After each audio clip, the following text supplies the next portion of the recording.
Okay, here we go.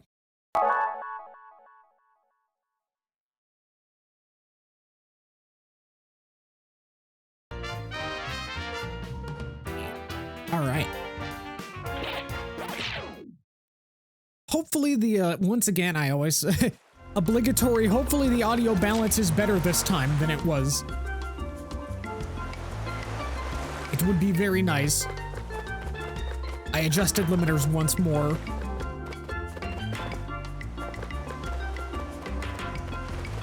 Let's see. We were at... Oh shit, it's Pac-Man. Yeah, here comes Pac-Man. I would give anything to hear Martin Sherman recite the I'm high on crack, want a free base, copy pasta crap.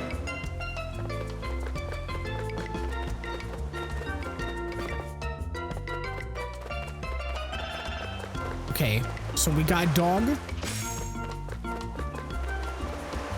We did the pirate area. We did the desert area. There's what's left. There's space, and then I think after that is the final area. I think. Anyway, let's get into it. Aw, Pac, here comes shit, man. It's his Spaceland time.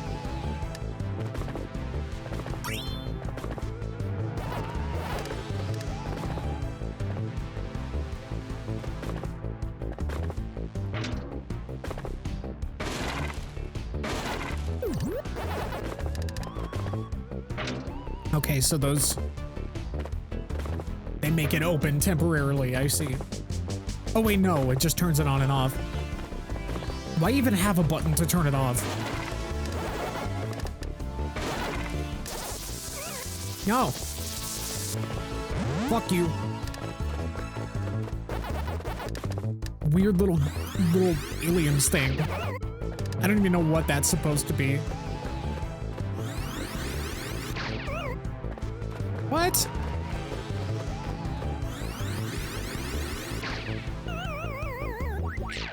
I'm confused. Am I supposed to jump out of it or not? I thought that jumping out of it was not a good thing.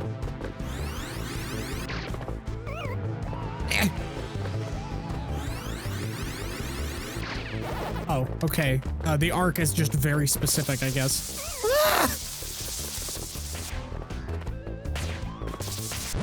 Fuck you. There we go. Oh. Lemon.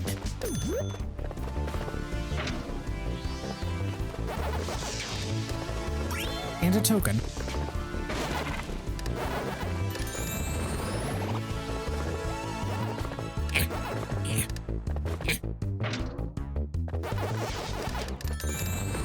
Oh, I remember this area.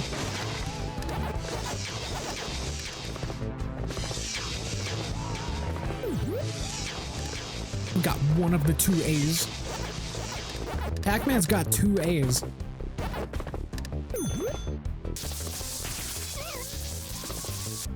I cannot handle them without the metal pellet. Got it.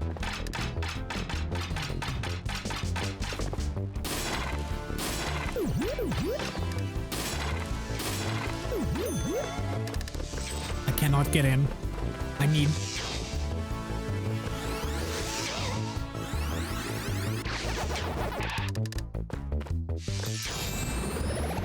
Inky. Why is there Inky on the floor?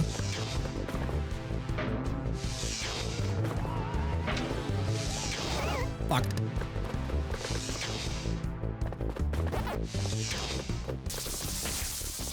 Fuck.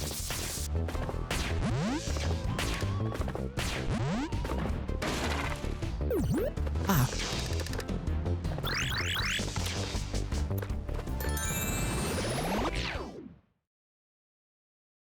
I'm actually like, I get now that they let you zoom out in the maze levels, I'm actually like excited for them.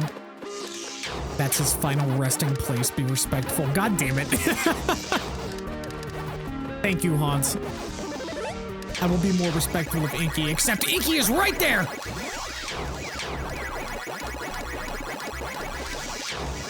They're all ghosts, though. Being dead doesn't seem to matter to them.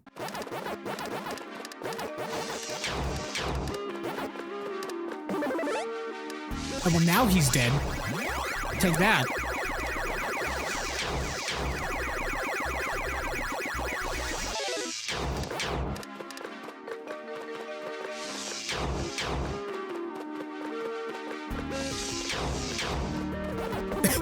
Pac-Man is just like, if I eat you and all that's left is your eyeballs, you're probably dead.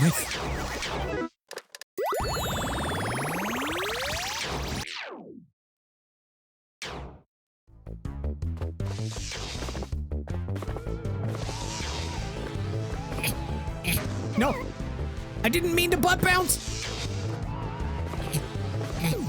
Now I need to go back because there was a door with a chair. Give me that.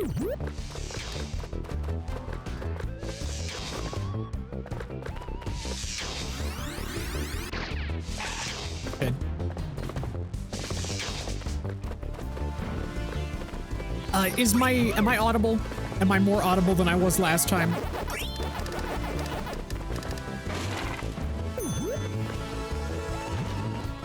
I adjusted the limiter on the game audio to be like 2 decibels lower. A little muffled?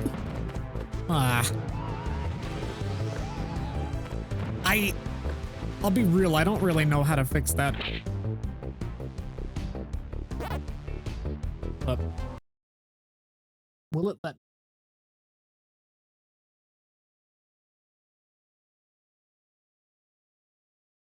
There was something I did. I messed with my EQ.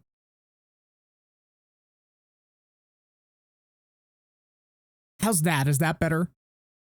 Is that any better? I didn't want it to be too overbearing, like the warmth.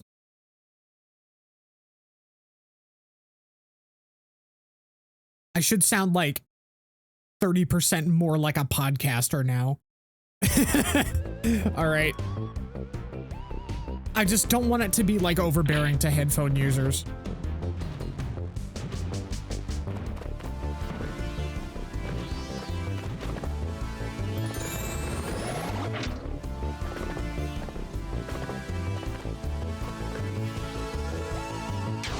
Well, I already set the limiter on the game audio 2 decibels lower, which should be just right to my taste, personally. Oh, that's what that does. There we go.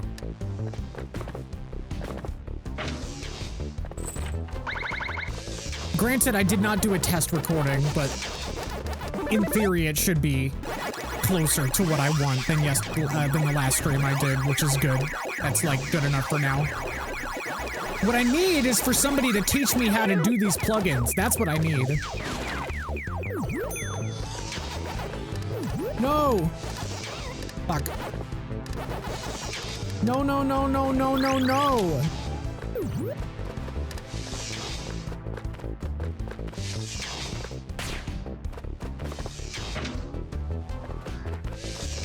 And Mr. Goes. Whoa. Whoa.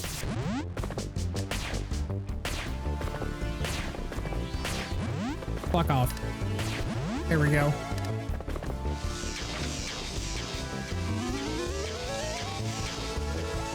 Two? What is 2?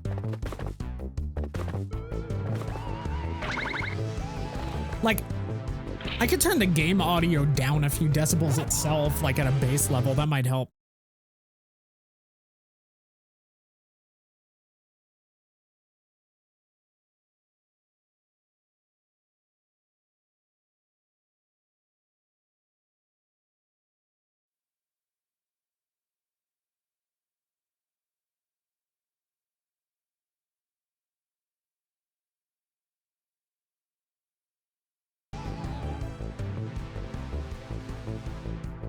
Okay, all right.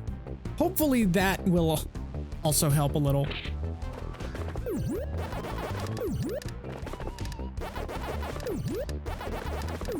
It shouldn't make too much of a difference, but be like pretty close. I don't know. Again, I need to just like meet some people who know how to do these, how to configure these sorts of things, and have them help me.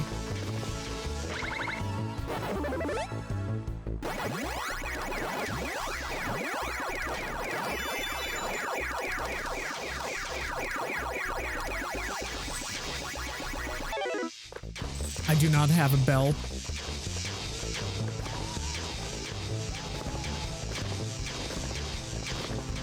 Oh, it's in there.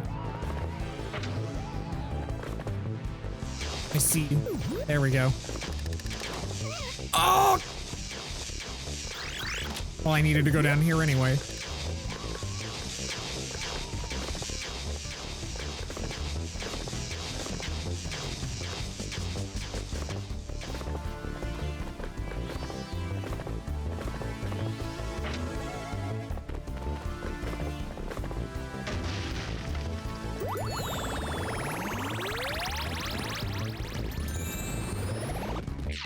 And there we go.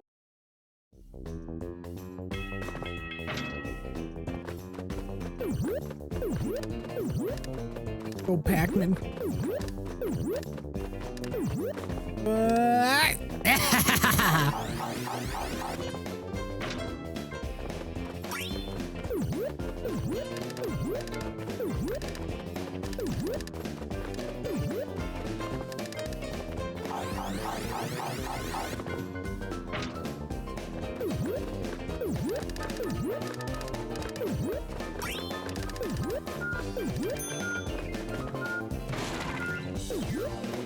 Is that it?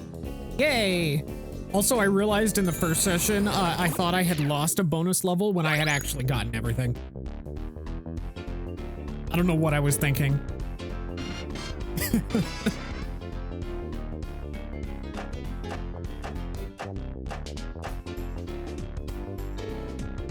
All right, gambling time, here we go.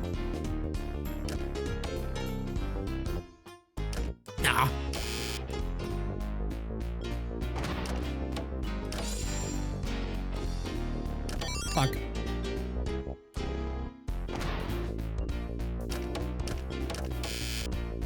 Damn. I don't know what I was thinking. I guess it doesn't matter because I've been getting so many lives anyway. Fuck.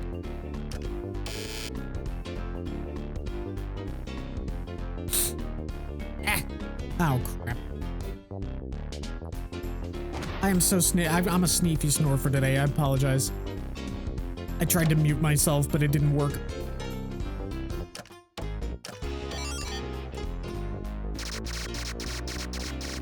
Allergies just constantly.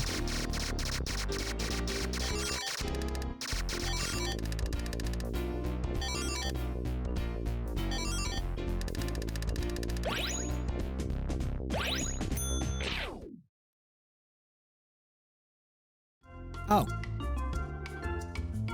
So wait, does it, sneefing and snorfing? Yeah. Oh, okay. So I don't need to, why'd you take into that phrase? Yeah, I don't know where you found it, Haunts. You said that it was some kind of Tumblr post. Like some old Tumblr post that you can't find anymore. I would be very curious to know where that came from. Because now I've been saying it.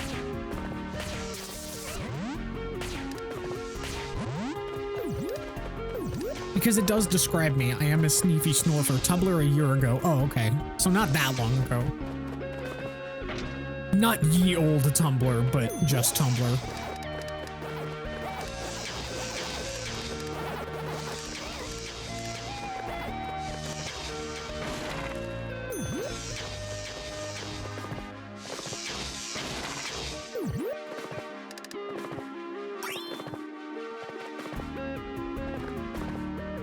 Was when I first saw it. Okay.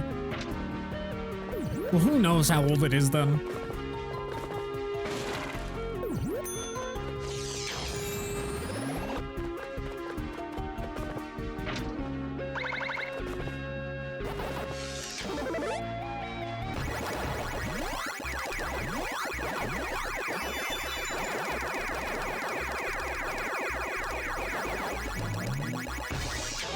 Pac-Man get large.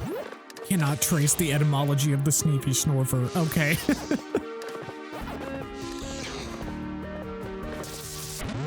Well, maybe one day we'll find it. Did it press that button because I did a bounce on the enemy sitting on top of it? That's kind of weird. Cool, but we... Ah! Okay.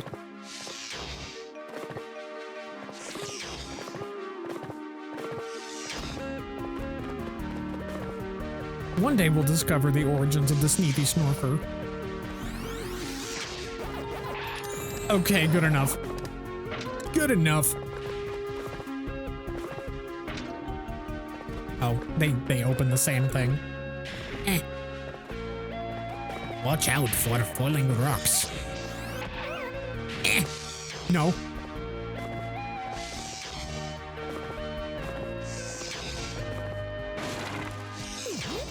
Yay.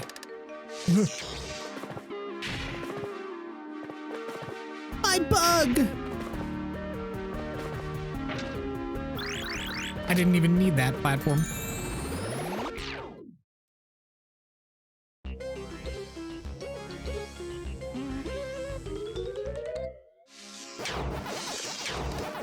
Immediately not seeing much, looking for it. Fair. Okay, I do wish that those lasers were a little more visible.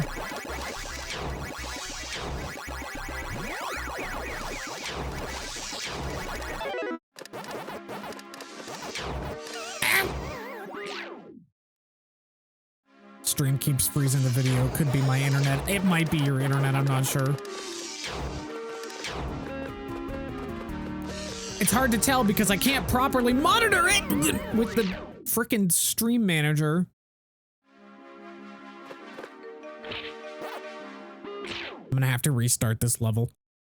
Judging by how it is only happening until I refresh, it might be a browser thing. Yeah, that sounds about right.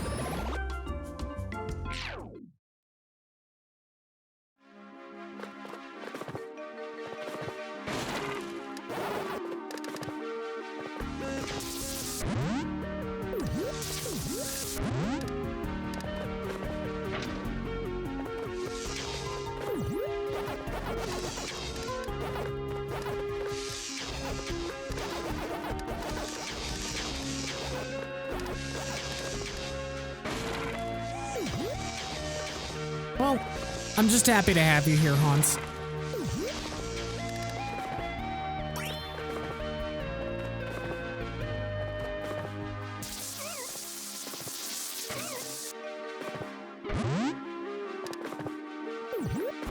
Oh, yeah.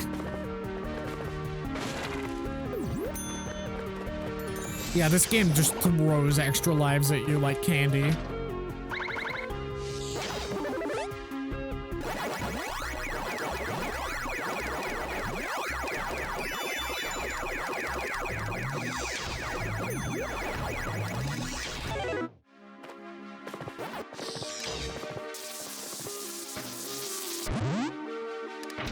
Weird.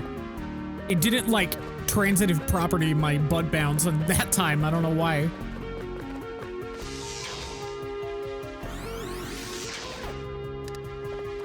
Fuck.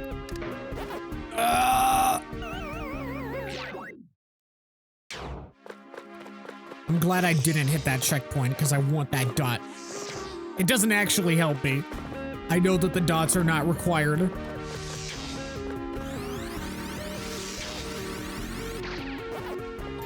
Okay, there we go. I have figured out the formula. And the secret formula.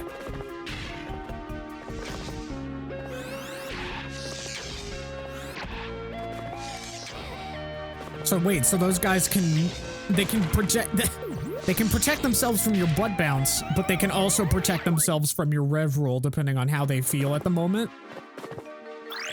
Interesting.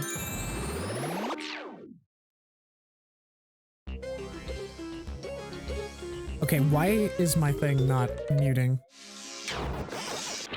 Hang on, we have a technical problem.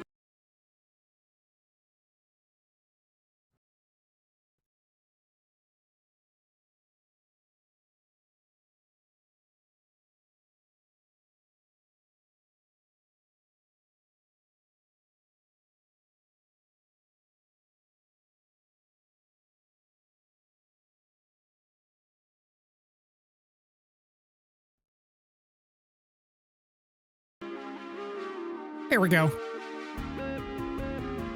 I swear, if I had a nickel for every time that my Stream Deck just didn't recognize that a program was open.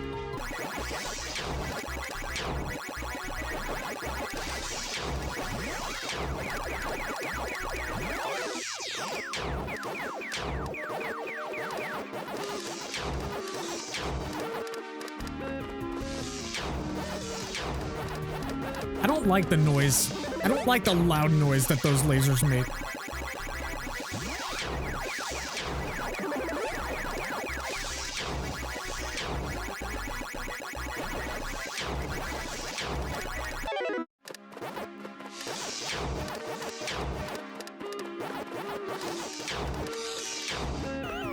Fuck! No! Oh, I'm okay. I still have one more.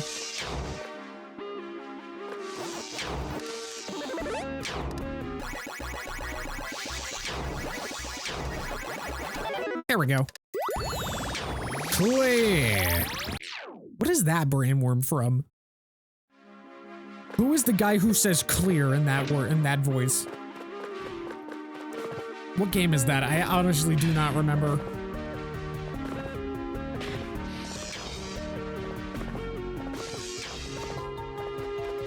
Oh, I can just skirt around it. Nice.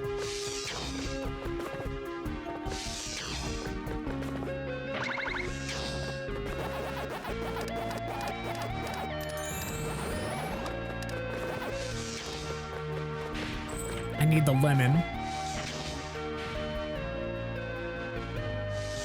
I need the fancy lemon.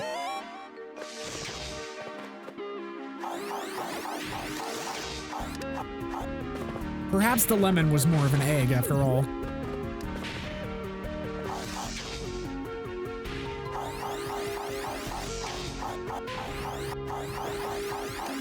Because now they have a cute bow.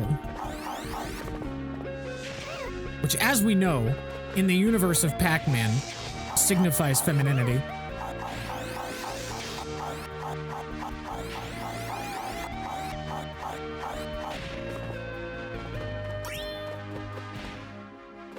Or a very nice hat.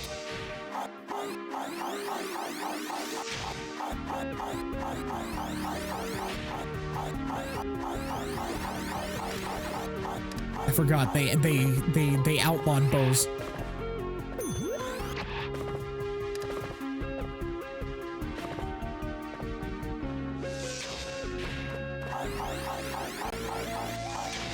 Transgender lemon, yes. Yeah.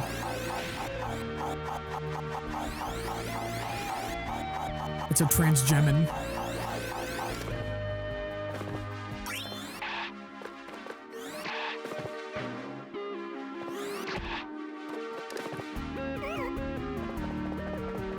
Ah!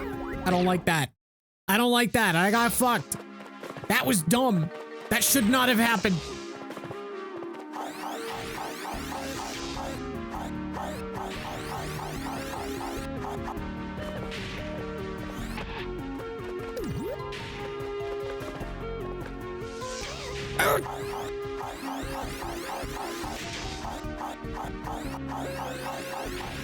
This is the segment that I remember not enjoying.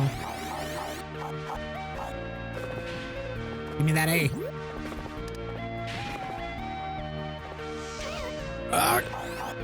Every single time. I need to jump into the foreground to avoid that when I want to go back down. I don't know what my problem is.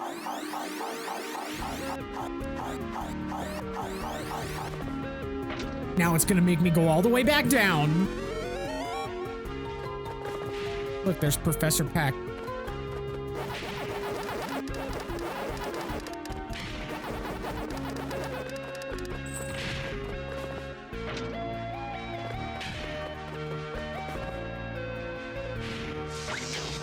Ah, good, the transgemin.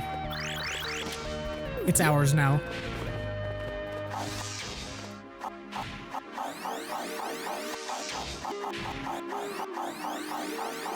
My little flesh box guy came back. Oh, you're still playing Abiotic Factor, right, Hans?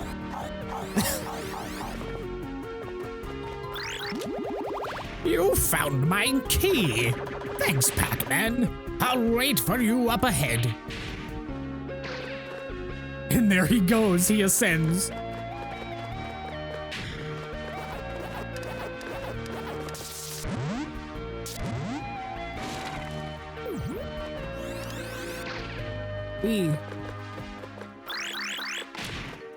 I will say that rev rolling is not particularly, like, impactful when the areas that you exist in are so small and, like, sectioned off.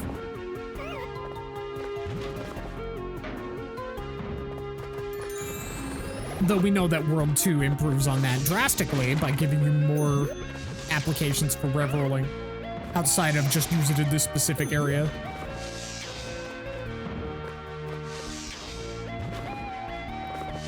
Fucking Mega Man door platform things, whatever they are. Oh. Excuse me? What is over here? Did I already get it?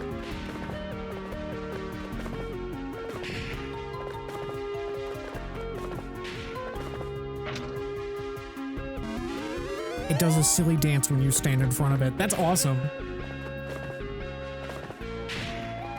Cursed flesh box dance. Fuck yeah. Hang on, I gotta go see if there's something else here now.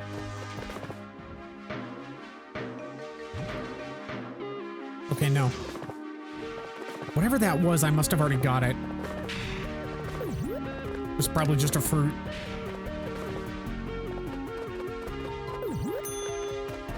Fleshbox 360 coming to stores near you, thank you.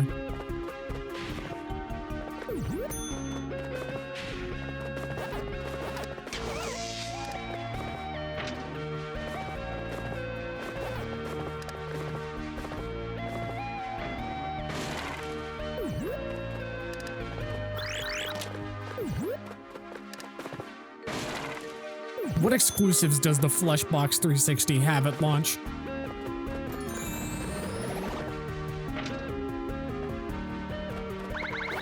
Whoa. It's a whole ass maze now, and now it's not.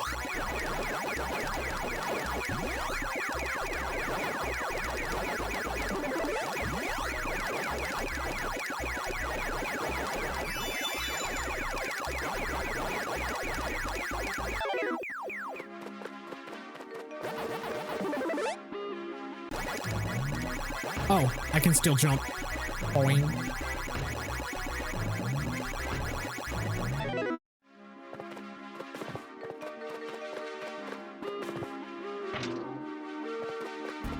Is that it? I think it is. Good riddance. I did not like that level.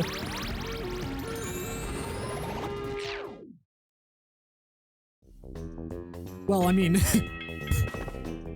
even if there's no games at launch, at least you can access Flesh Flicks.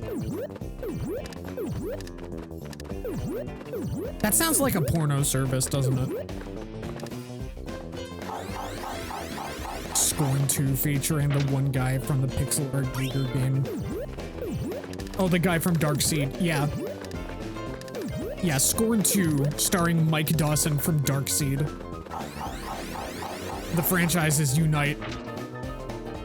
And every few seconds you have him be like, oh, this is a hellhole. It smells like rotting meat. Can you give me a cherry ice cream soda? That's what we really need, yeah.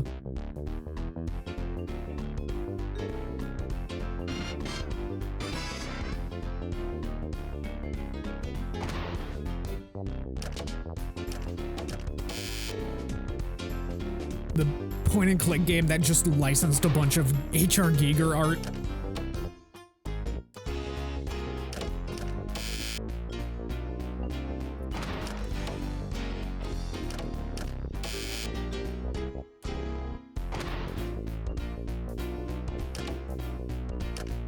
Well, I mean, you know what would fix Mike Dawson is probably the same thing that fixed Giger.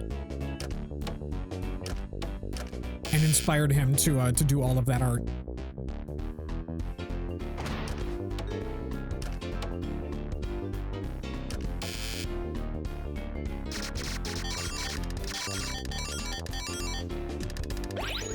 Yeah, you know what I'm talking about. Could estrogen have saved Mike Dawson? I am not sure. He's almost like too oblivious. To benefit from that. I don't know. Oh. Oh, this is just a teleporter. If my analysis is correct, Talkman's kidnapped and imprisoned everyone. You must rescue them forthwith. Right, rescue? Did I just say rescue them? You must restroom them.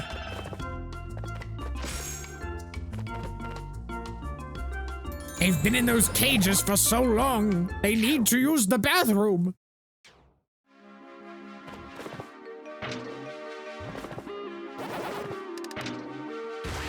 What? Oh. Teleporters. Would estrogen make her worse? Maybe it's worth a try. I mean, I'll leave that up to speculation, I guess.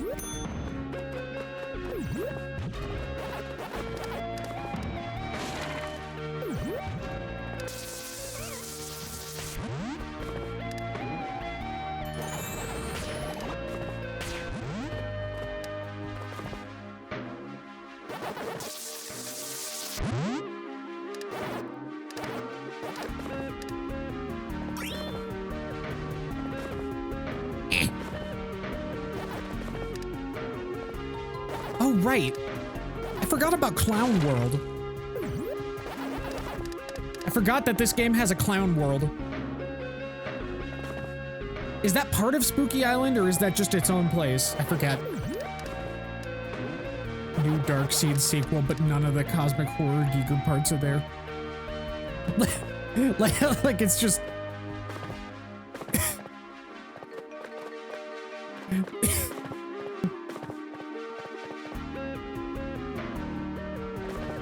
It's just Mike Dawson sadly looking at lesbians online for months until eventually understanding. Oh my god.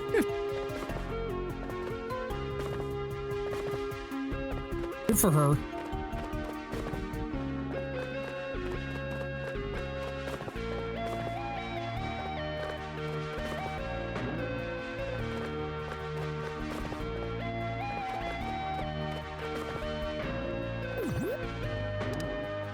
There we go.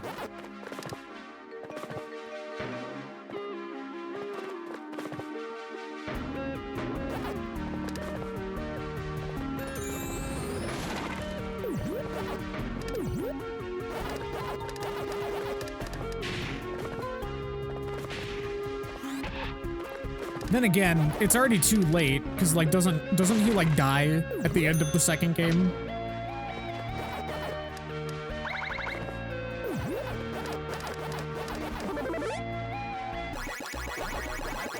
Then again, this, I mean, like, I don't know. What does and does not happen in the real, like, world and what, versus what's in his mind is, like, not even very clear in that, is it? Instead, like, but I guess, like, what was it, like, his Dark World counterpart takes his place and is the killer or something. And kills him too, and then he rides off on his motorcycle. Fuck.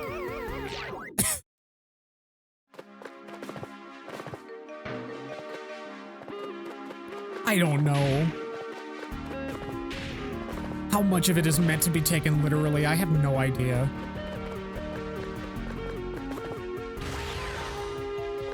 I should mess with some point-and-click games someday, though. Unfortunately, I've watched so many videos about point-and-click games, despite not really, like, being super into the genre, that I probably already, like, know the spoilers and, like, the things that you gotta do in a lot of those classic ones. Game sucks so fucking bad. That title screen looks like some Windows Movie Maker fucking, like, baby's first visual novel maker, like, type stuff, like, visually. Oh my god.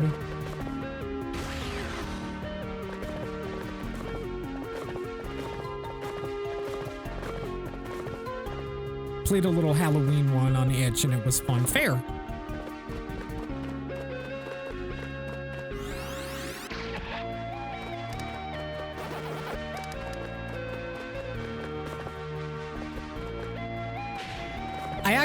I need to fucking play the, I have a few. I actually own a few that I have not played. I have like the Telltale Wallace and Gromit quadrilogy that they did. And I had always wanted to play those.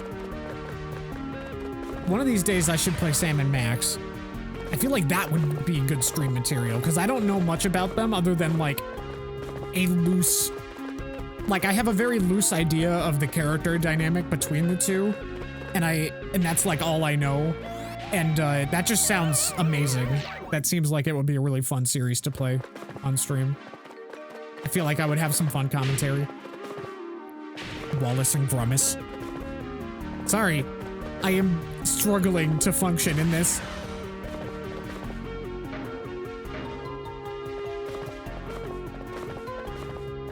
People ship Sam and Max hard, but that's literally it that I know of. Oh, fair.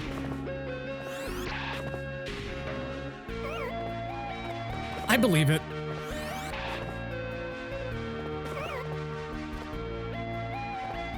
I hate these fucking guys. Oh my god, please! Do I keep my M? Yes, I do. Alright, well, we're out of here. I kept my M.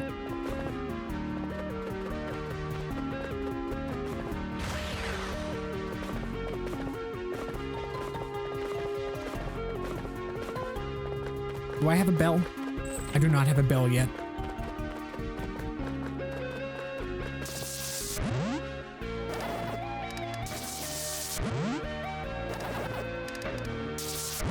Grawless and Walnut.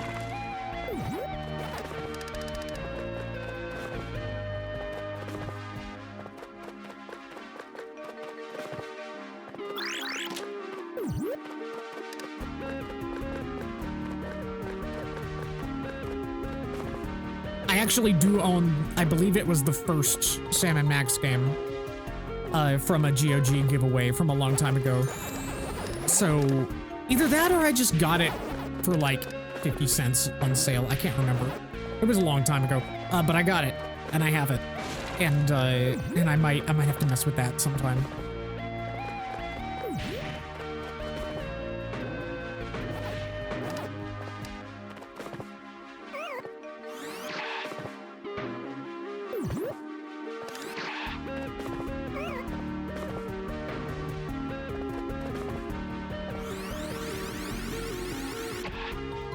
Fuck off, I hate those aliens.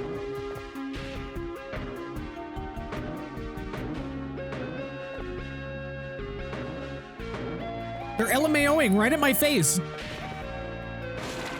Ow. LMAO.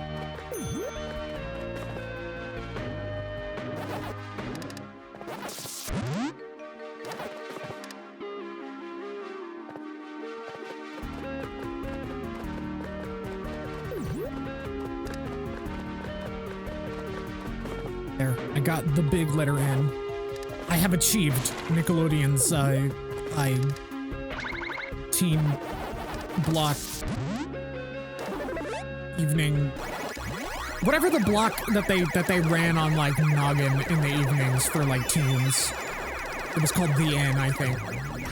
Right? Is that right?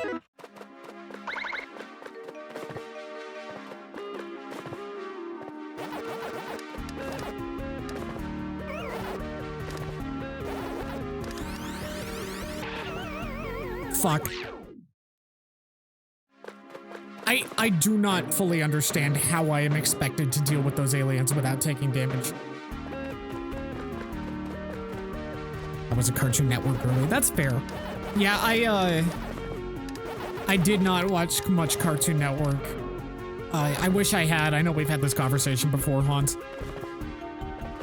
Where's the galaxy?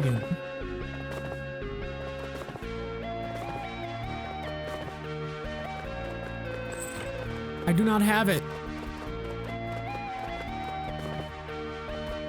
Is it with these aliens?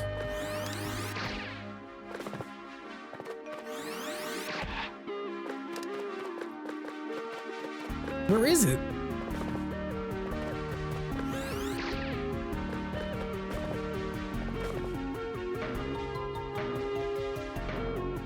Oh. Oh, these balls do not hurt you. You bounce on them. I see now. Ah! Okay. We're good. Early Cartoon Network rocked. So I've heard. I've heard very good things about their early programming. Granted, hindsight, like, kind of erases all the mediocre stuff, but I have heard that they had a lot of hits back then, and one of these days I'll need to check some of them out.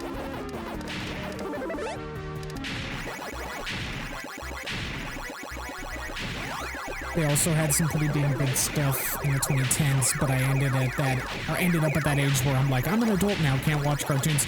Yeah, fair. I'm just glad that you finally turned me back on to checking out Adventure Time finally. Like, I'm glad that we've been going through that together, Hans.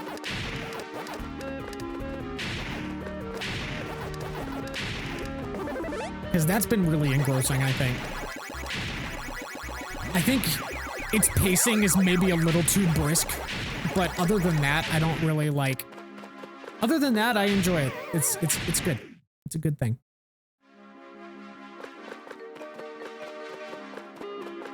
It's got its weird aspects, but it's really a lot of fun. Yeah, absolutely. Like, it's got some problematic elements here and there, and like, again, I think that a lot of conflicts get resolved way too quickly. But I also understand that they were probably under a lot of pressure from Cartoon Network to do things a specific way that probably prevented the show from being able to really, like, stretch its legs. I mean, I know that, like, Cartoon Network's own interference definitely messed with, like, Ben 10 back in the day. When, someone I was friends with at the time got me into that. Briefly, just watching the characterization shift and fluctuate so, like, dramatically and jarringly from, like, episode to episode was just insane. It was ridiculous. The Cookie Princess episode sucked. That made me so mad. Oh my god.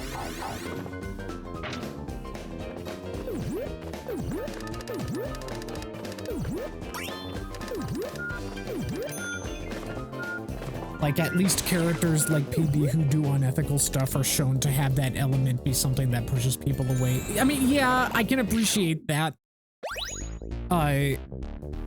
Maybe not to the extent that it probably would justify, or should, or that, I don't know. I think that they kind of, like, make it more a slap on the wrist than anything in the instances that I've seen, and it definitely doesn't feel, I don't know, like, I don't know. Some of the stuff that she does is just straight up unforgivable.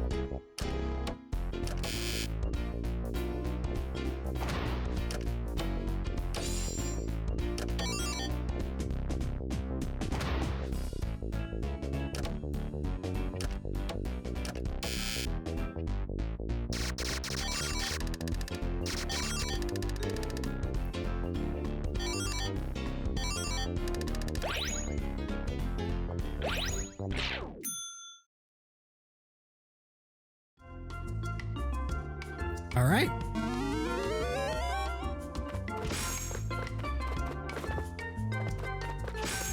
It's boss time.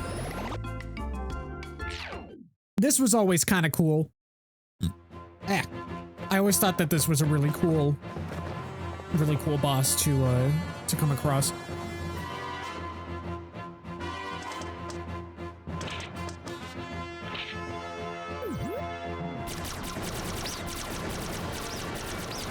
We just straight up get Galaxy and Galaga space shooter stuff. And that is very cool. point is, at least it's not a situation in that the Cookie Princess episode that's like, here's the episode where we mistreat a trans person and it's treated as a good thing. Yeah. Yeah. Yeah, that was definitely the, that was like the most, like, backhanded episode.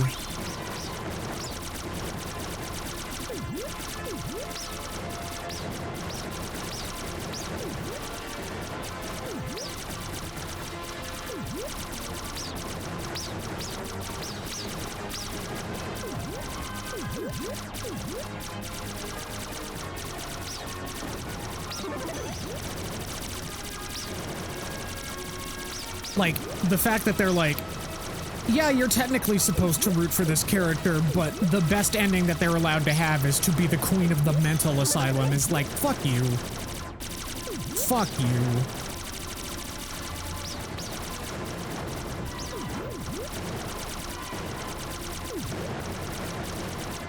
Yeah, that was absolutely the worst thing that I've seen in that show thus far.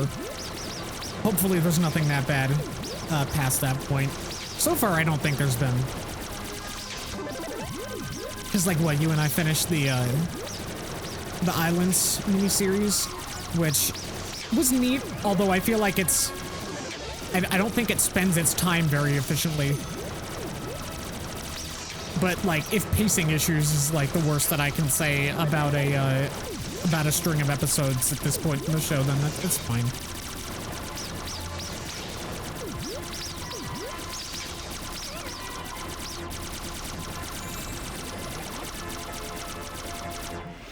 Yeah, like if pacing is the worst part from here on, then I can live with that. That's fine.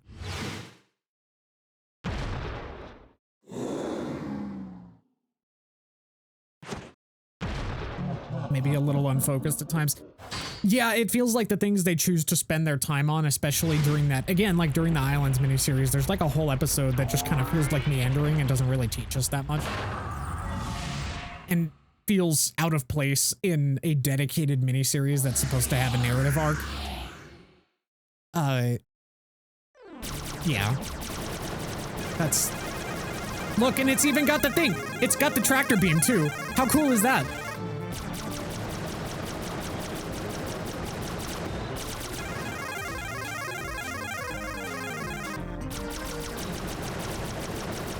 And it's the Galaga theme.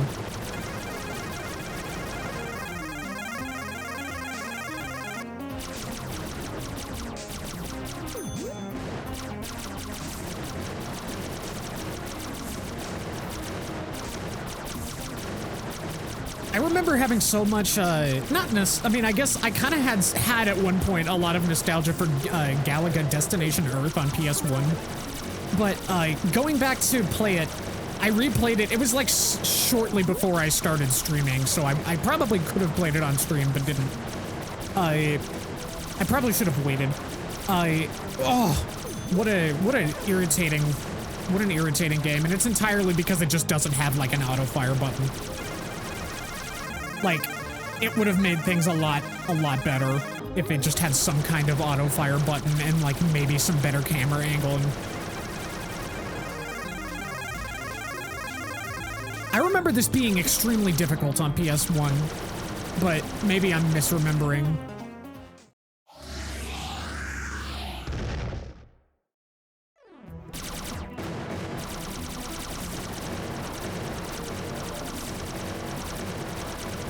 That is cool that they were like, let's just cross over some of our arcade franchises into this fun little Pac-Man world. Up, they said it! I am kind of excited to mess with like the, what was it, the USGF or whatever, universe. Just to see what bonkers excuses that they come up with to connect a bunch of completely unrelated Namco arcade and console games. And how that factors into stuff like Shadow Labyrinth, which was made with that knowledge in mind. I'm gonna have to do that at some point.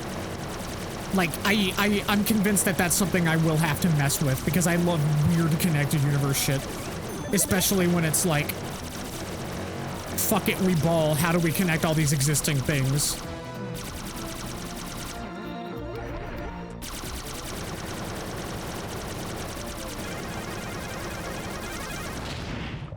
There we go.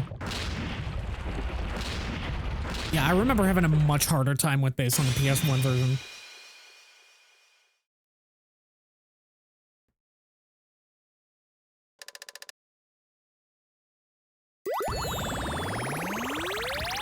Ugh, now I'm all sneezy.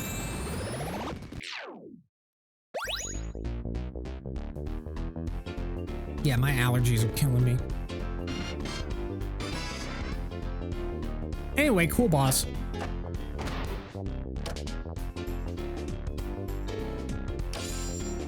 I know that people like, I know that that's like one of the cardinal sins of platformers to just change your genre for a boss.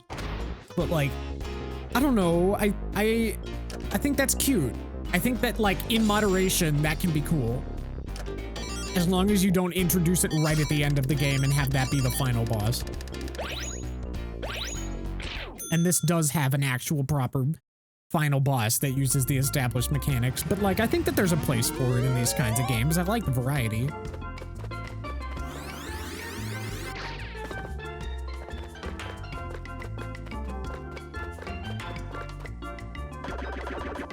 The middle gate is open. Great peril may lie ahead. Keep your wits about you, Pac-Man.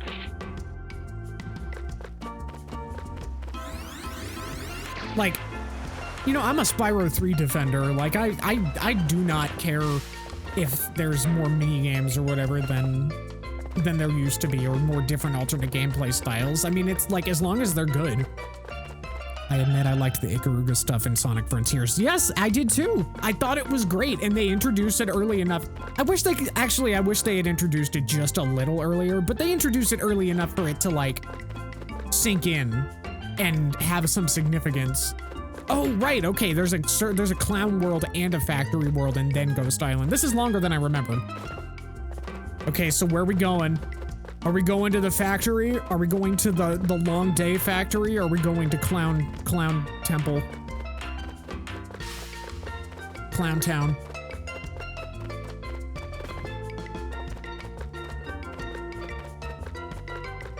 Can't believe they put Twitter in this game. Oh my god. Is that what you want? Is that what you want? You want us to go to Clown Town?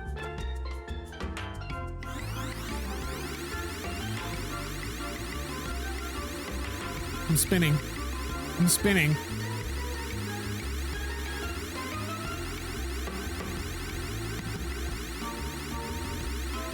I can now no longer see. Okay, well that's fair.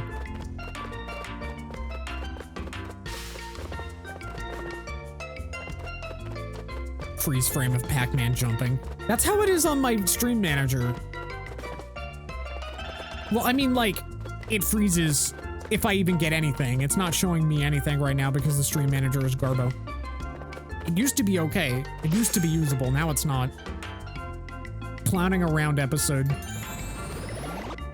This level is called Clowning Around. Since you can't see, I want you to know.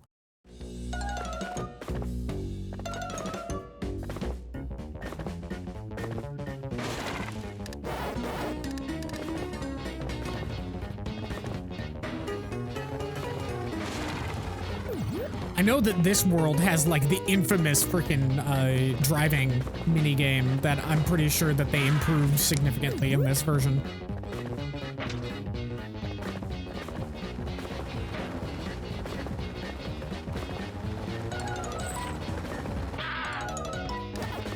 Clowns.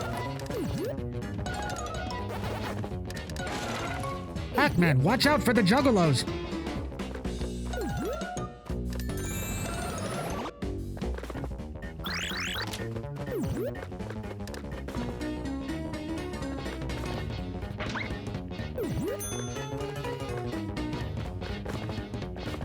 Kind of hate Clown World. Yeah, valid.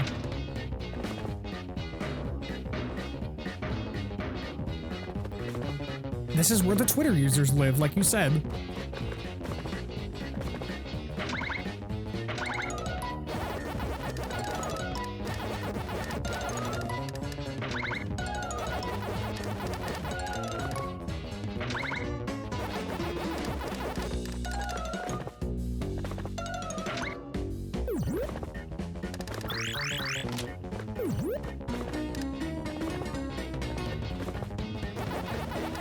A mirror. Really crusty looking mirror. Wild to me that the lead singer of Insane Clown Posse is apparently just a fairly okay guy from what I've heard, although at least enough to support his non-binary kid and go to furry conventions with them. I mean, that's pretty based. That's cool.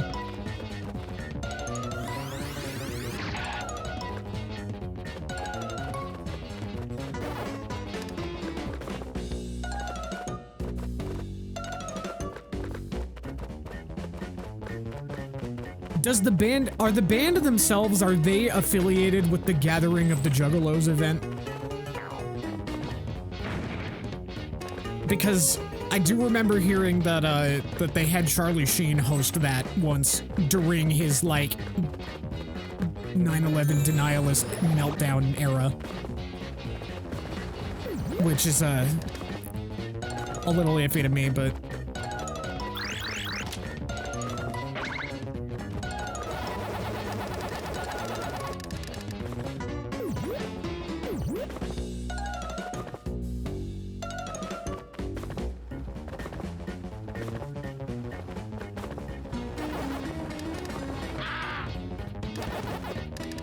I'll be real, I've never listened to one of their songs in full ever.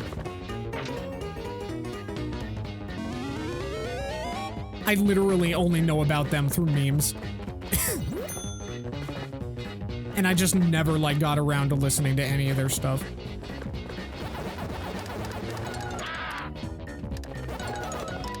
So, like, shows how uncultured I am.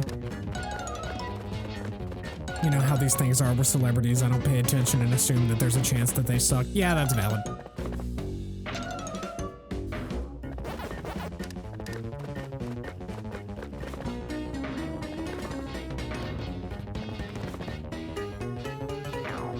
Me either, all I know is magnets. That's fair.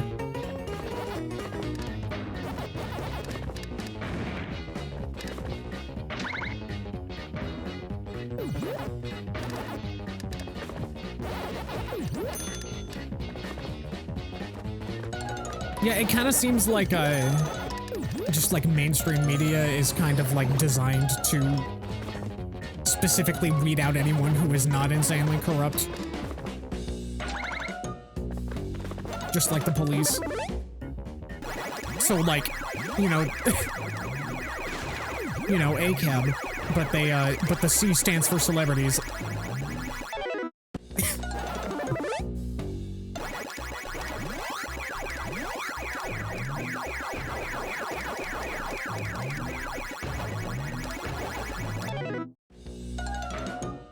Because we live in a disgusting system that rewards greed, avarice, and cruelty. And exploitation of all kinds.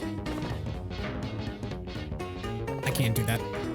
I don't know why I'm trying to go around that way when I could just walk through the door. I cannot get up there. If you want to make it in music or Hollywood, you tend to need to be some flavor of ass. I mean, from my understanding, the entire record industry is run by a mafia, essentially.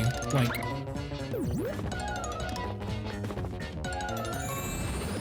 At least that seems to be the prevailing narrative. Is that, like, the record industry essentially is an organized crime ring.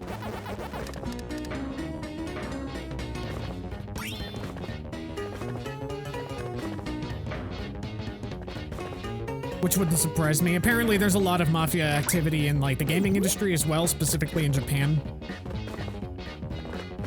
Even, like, major publishers over there supposedly have, like, some pretty wild stuff bearing down on them.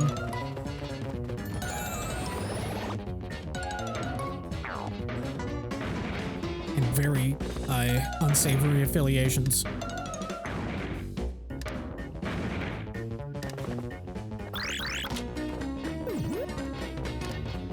I don't know if I like this topic of conversation right now. Haha, silly video game.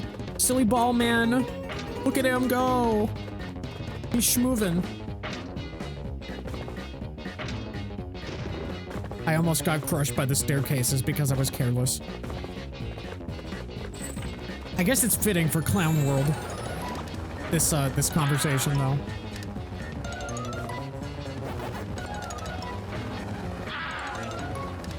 I don't like the noise that those clown planes make when I crush them under my ass.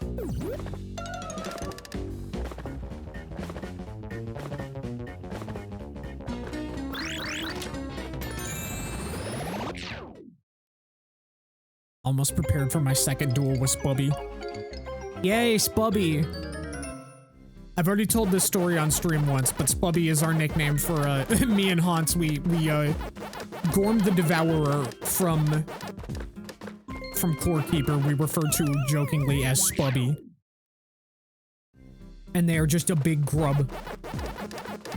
And they dig.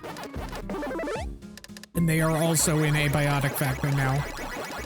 Or some relative of theirs, something, basically the same creature. I think they're named differently.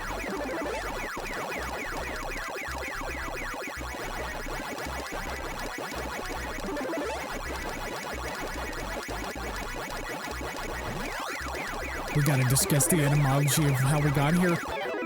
There's like a straight up an edited video like that I put a lot of effort to on my main channel that includes that discussion. I'll just let people go look at that. It's one of 3 videos that are even on there. And at some point I'm gonna have to put them into like a depreciated playlist of some sort when I start putting actual real content on there, but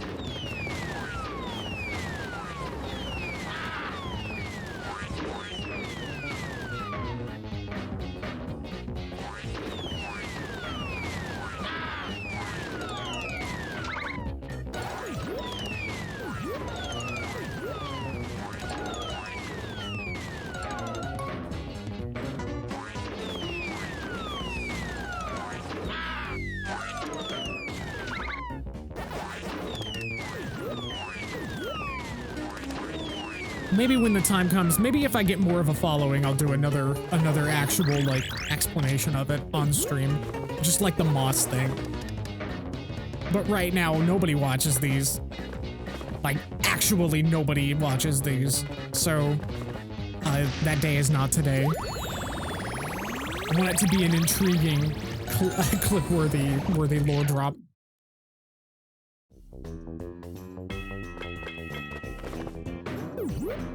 Moss is perfect for a YouTube short. It is! Unfortunately, the first time that I described it, in the best circumstances I could have possibly described it under, were when I had no decent microphone. And I was recording off of the frickin' PS5's internal capture. Before I decided that I actually wanted to do this as a real hobby. Fuck this, fuck me. Oh my god, why? Oh, I see. They're not bounce. You don't bounce, you just go.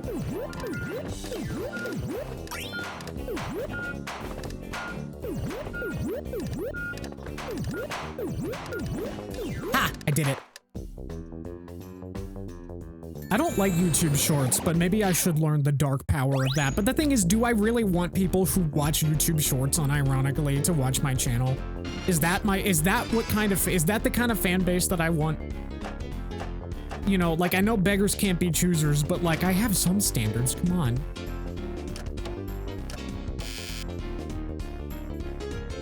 My content is schlock, not slop.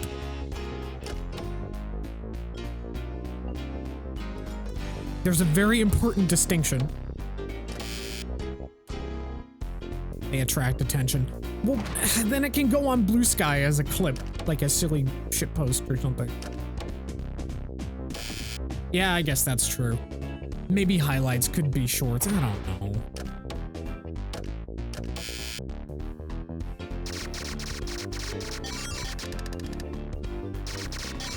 I don't want to put any, like, original stuff in a YouTube short, though, because that's not gonna, like... I don't want to punish people who don't want to engage with YouTube shorts for not engaging with YouTube shorts. Because I personally do not like to engage with YouTube shorts. So, if anything does go up that way, it's gonna be in clip form.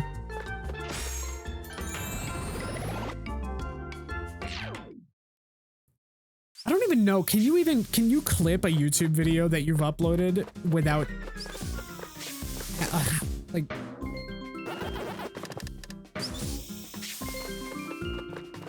because I deactivated remixing for all of my VODs. Because I don't want others doing that necessarily, but...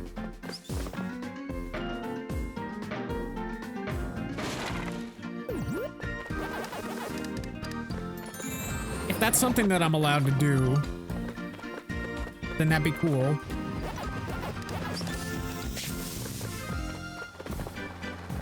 Because I would like to make some kind of compilation, but I think, wouldn't it, like, convert them to vertical aspect ratio, though? I don't want that. I want it to be able to be viewed as part of an actual, like, compilation. Because, like, in, like, a month or so, we're coming up on the anniversary of, like, me actually starting streaming for the first time. And I feel like I've had at least a few funny moments that I could throw together in a little, like, channel ad intro thing. Just something to, like, set expectations for people coming in. It would be a vertical thing. Ugh. I don't want to have to download the entire video for every stream I've ever done just to clip them.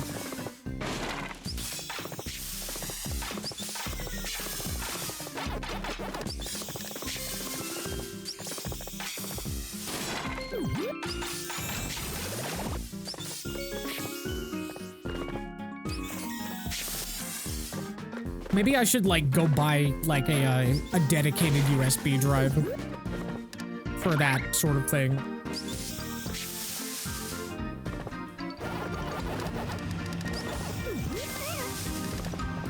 I don't think I have any more SSD slots.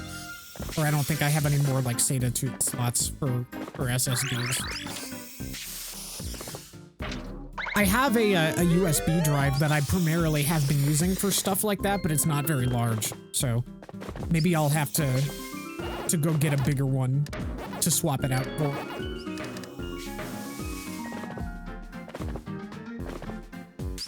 Yeah, because all my SATA ports are being used for, like, games.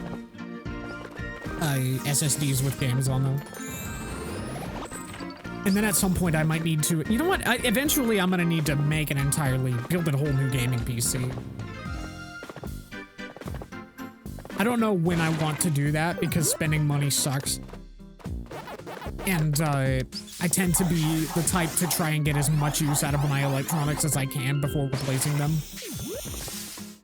Like, I only switch out my phone, like, maybe once every 7 to 8 years, if not longer. If I can manage to do so without it completely dying on me.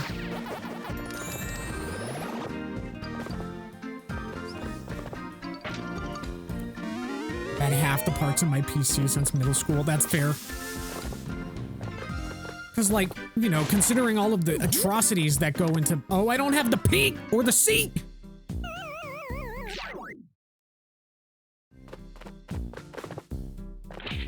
We're gonna need to start this level over.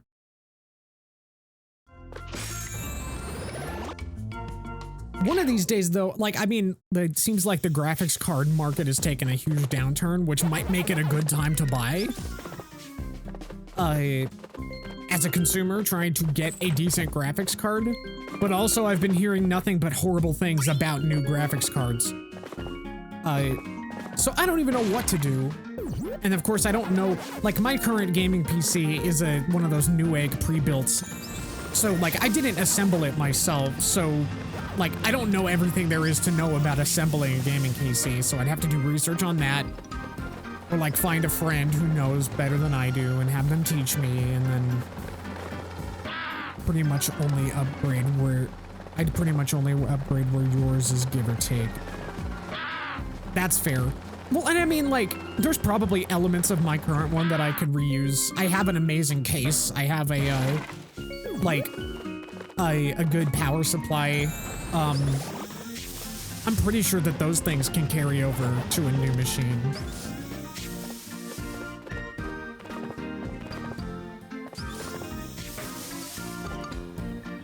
Storage media, stuff like that.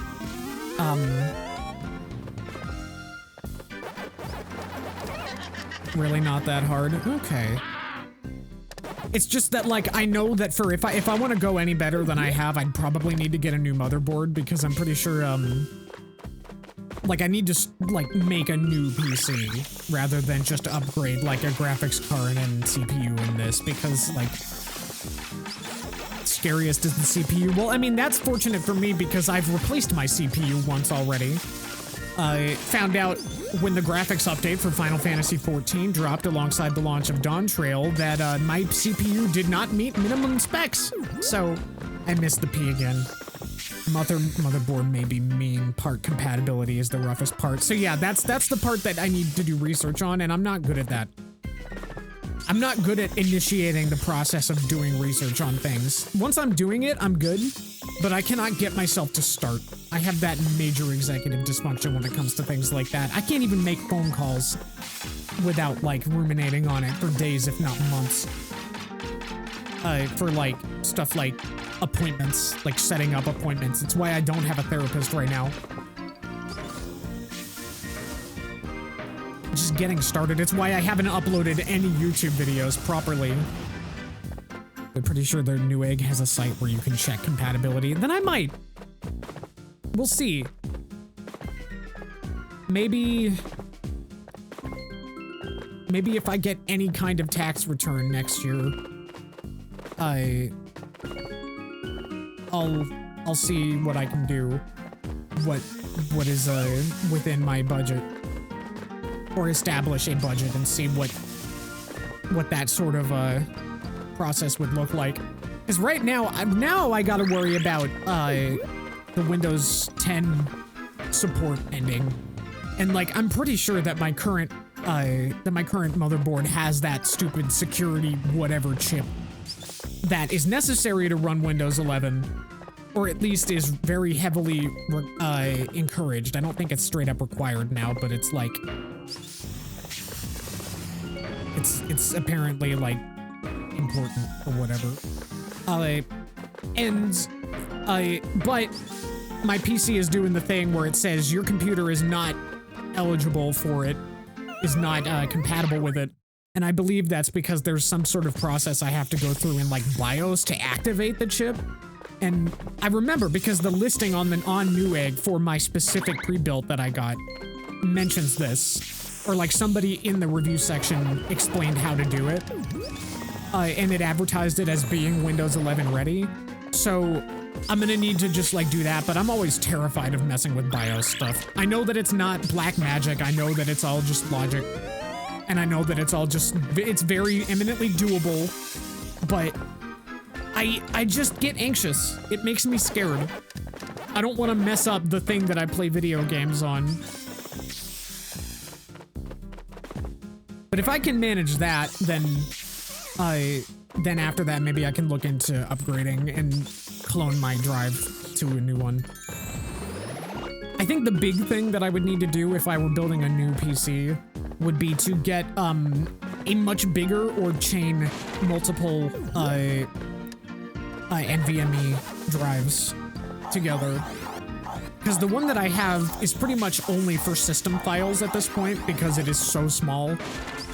But having a larger one for other stuff would be pretty good.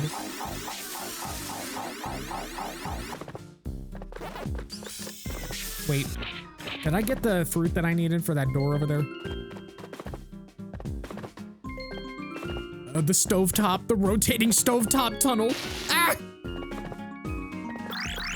Yes, I did. I got the apple. There we go. All right, we're on track now. I'm sure I sound like a clown right now because I just do not have the required knowledge for this sort of thing. Ah!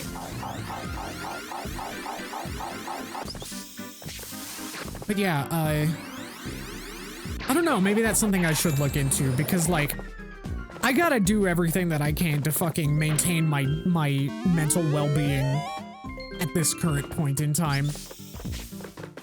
But I also kind of just gotta switch to... And that was already kind of, like, above what I felt good about spending money on. And the only reason I did it is because I had a bunch of stuff I could trade in at a GameStop. To put towards it, which took It put a dent in it at least. And also because I really, really wanted to get rid of my Switch 1 because I am a certified Switch 1 hater in every possible aspect. But I was won over by the Switch 2's new design, like just its overall hardware design and first party stuff. Like DK Bonanza really sold me on it. And also just being able to have a USB port on the top and remap Joy-Cons and stuff like that makes it so much more usable for someone with my very specific like settings tastes. But I'm getting off topic. Yeah, like even that was only barely worth it to me. If anything, I probably should have waited to get one, but with how things are looking right now, it kind of seems like they're liable to go up in price at some point down the line.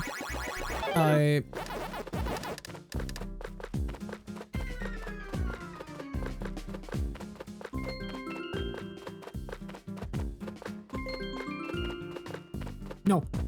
No, don't do this to me, Inky. Ah! I don't remember what the logic is for Inky. Like, I'm pretty sure Blinky tries to get in front of you. No, he tries to get behind you. Pinky tries to get in front of you. Inky does something or other, and Clyde just kind of... I think he tries... I can't remember where he tries to go. I think he does some kind of weird diagonal position thing. I don't know. I don't even know if that applies here. It might not. It might be totally different in this game. So the Spubby fight in Core Keeper is kind of just like okay from a gameplay standpoint, but it's kind of lame in an abiotic factor. Oh, I'm sorry. Yeah, because like, I saw that. You were showing me that earlier, Hans, and like Spubby or Gorm or whatever the hell they're called, doesn't seem to like deviate from their track when you aggro them. Or at the very least, like, ends up in just a slightly more spacious, but still very much, like, locked into a specific position track, and they don't destroy the walls or anything. Like, unless your game already has destructible environments, I can't really see how to make that, like, feel good.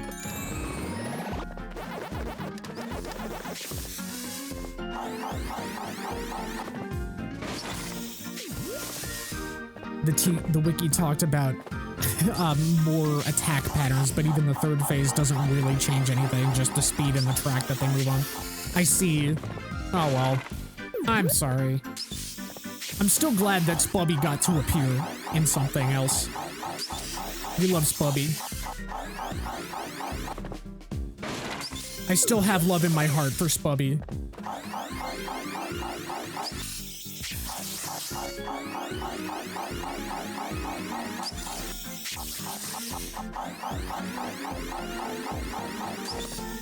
This is a very irritating world.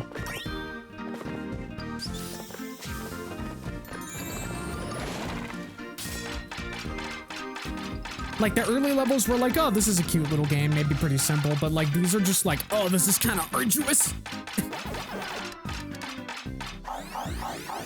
I'm glad that this version is a lot less mean and a lot less strict and a lot less sluggish, I guess. I don't know, I remember the PS1 version being kind of sluggish to move around in.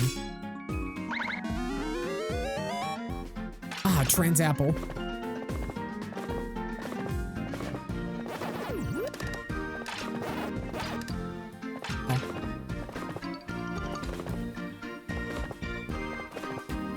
I adore Spubby and would be sad if they weren't the one chosen. Yeah.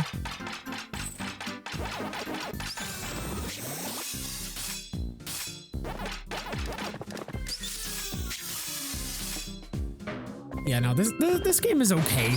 It's alright. It's alright. It reminds me of Meteor, which I like better. But like, obviously this game walked so World 2 could run.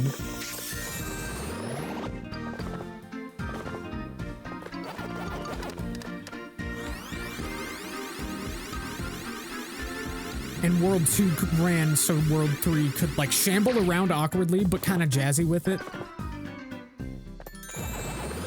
like, not totally devoid of merit, but they're struggling a little.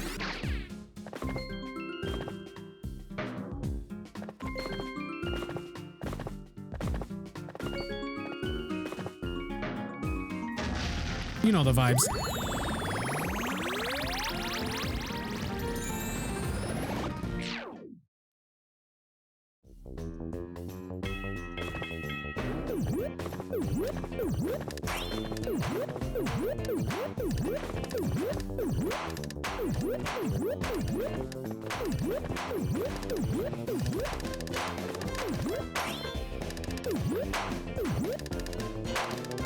Yay.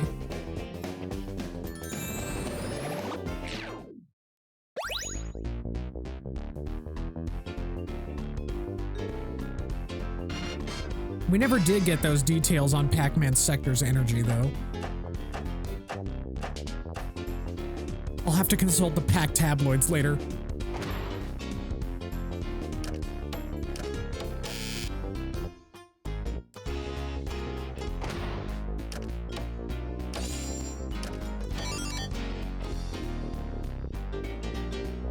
Guys, what if the power pellets were like Viagra?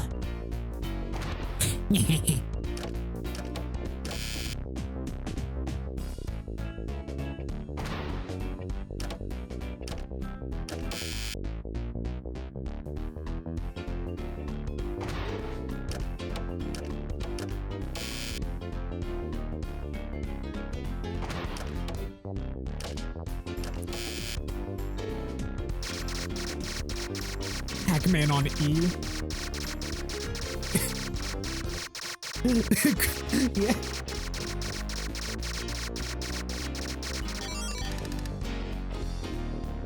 Maybe we had it all wrong. Maybe that's where Ms. Pac-Man went.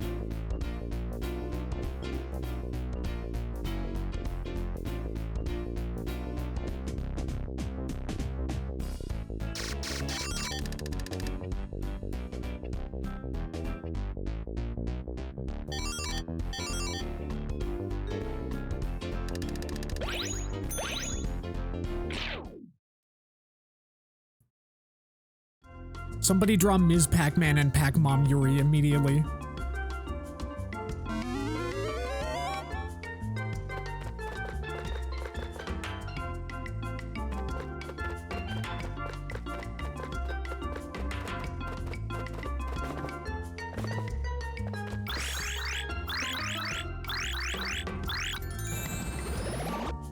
Wouldn't that be the other way around? If Ms. Pac-Man is gone, wouldn't that mean that he went on T? I mean, they've been on screen together multiple times, so this kind of doesn't hold up to scrutiny, but...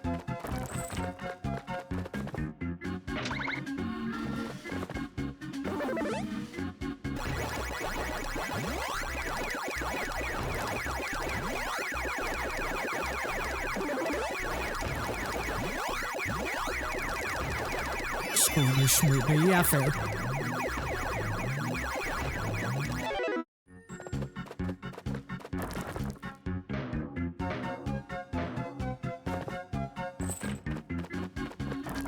No, I have to please the chuds that pick everything apart and complain that everything is about lesbians.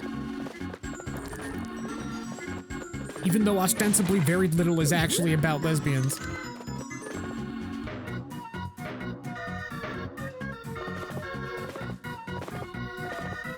Ah, however, riddle me this, internet chuds. The main theme of this game for Pac-Man World uses the motif from the Ms. Pac-Man opening as its, like, primary thing. So what does that say about it?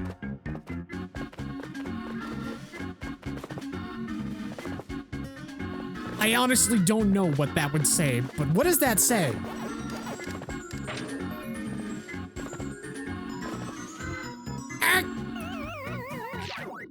I fell!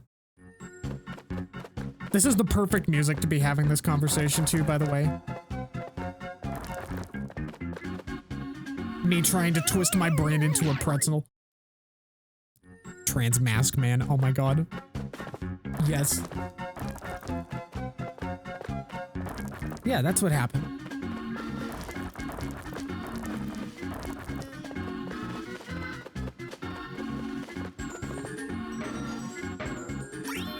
Good for him. Good for Pac-Man. That's why we never hear about Ms. Pac-Man anymore.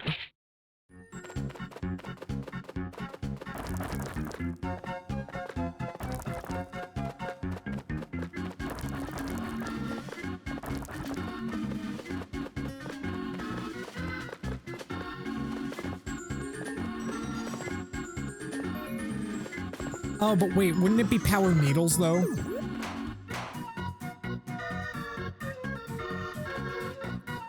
I'm pretty sure that you can't take testosterone, like, lingually. Like, in pills.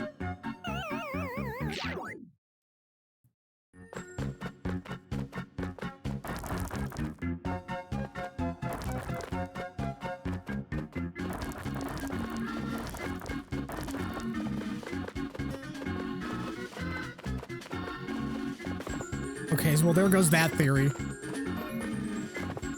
Welcome to Game Theory, where I don't do any research whatsoever. The fucking little Galaxian staff thing is a syringe. Oh, that's a spaceship. The Galaxian thing is straight up like an entire spaceship.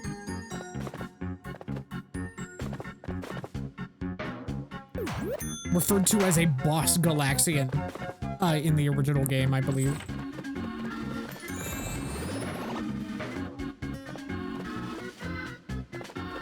This fucking clown music has fried my brain. It's a syringe for taking your tea. Okay, fair. Fine. Fine. Fine, I'll concede. Obviously, that's what it always was.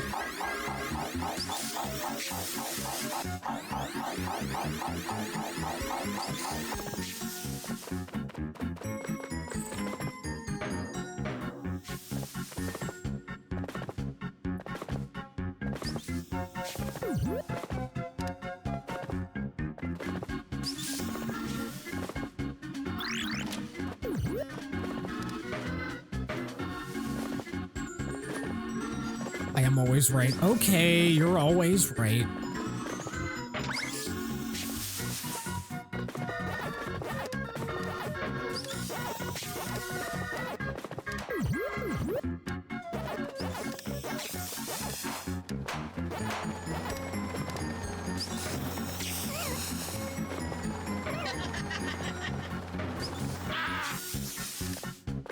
Fuck you, clown.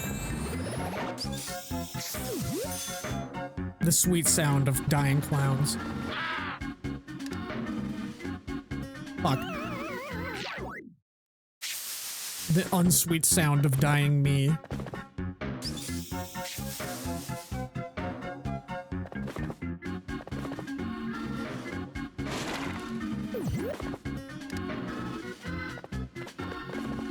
So I guess, oh wait, hang on. In I guess Pac-Man World 2 remake is gonna have they're gonna give Pac-Man a Shrek-like circle, so you can tell where he's gonna land when he jumps at all times.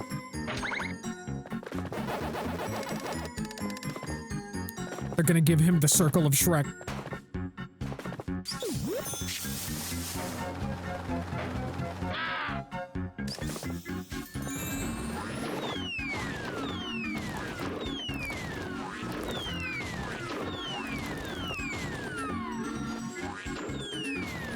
Always right, especially when I am wrong. Wait, is that being... are you always right, or are you just confidently wrong? Is that... what are you saying? What are you saying, Hans? What are you trying to...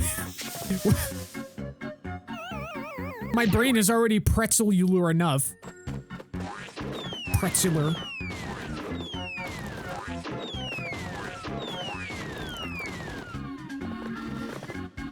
My head hurts. Don't do this to me.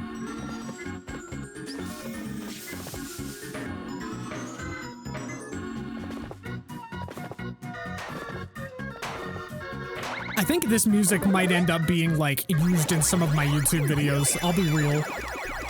Like, this is perfect, like, meandering for an answered music.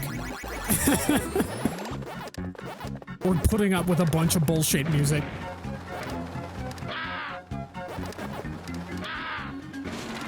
Like, you know how Cat Icarus uses the aquarium theme from fucking Octodad Dadliest Catch, like, or whatever the heck it was. Like this'll be my equivalent.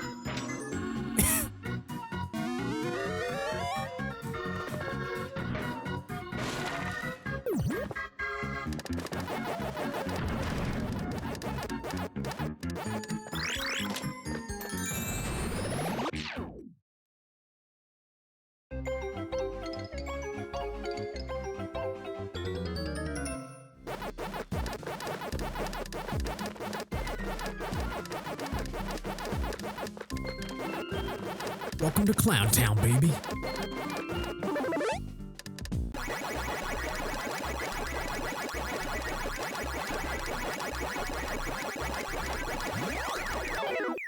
Oh, that's a mean little spot. Even if the accordions do open up eventually.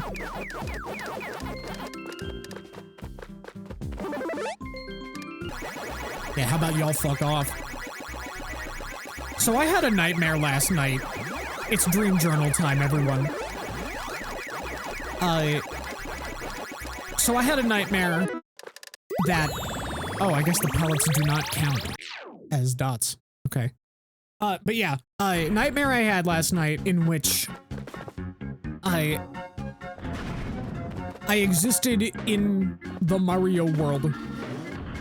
And we were being, like, I was in a group. It was like a big group. It was almost like a field trip of folks. And we were at, like, a movie theater. And we were, like, a lot of the other audience members were, like, characters from the various Mario games. Mostly, the only ones I particularly remember, though, were, like, DK and Little Pauline.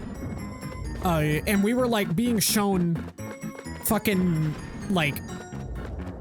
some kind of like celebrity versus celebrity reality show about all of these characters and being quizzed on what happened during those events afterwards. So we had like a big old clipboard and we had to fill out, we had to like fill out information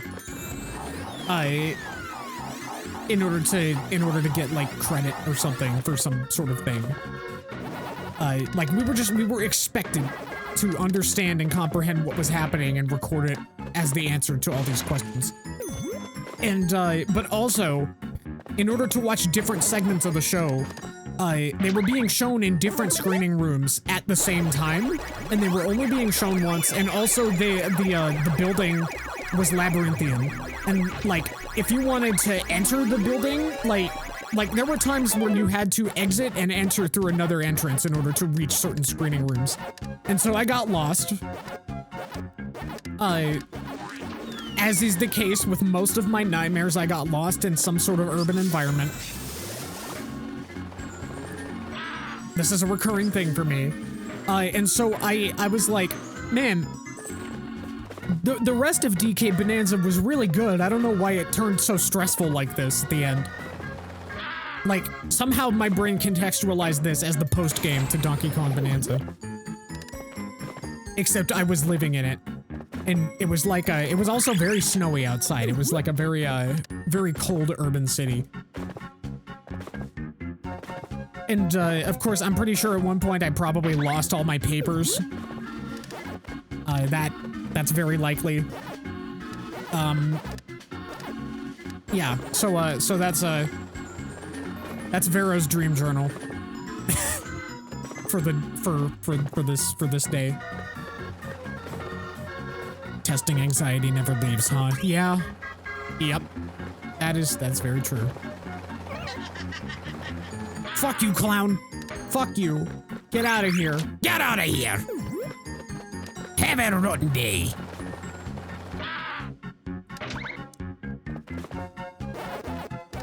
Once again, perfect soundtrack for this conversation.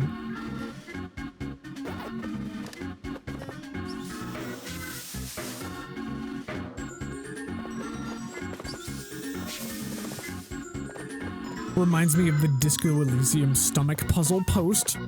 I don't think I've seen that post before. You're gonna need to explain it to me or send it to me later.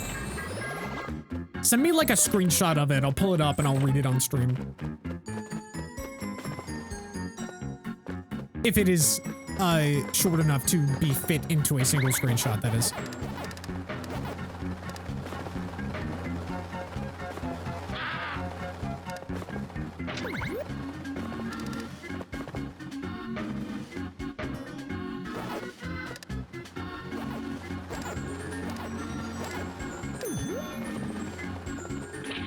Let me see, did you do it?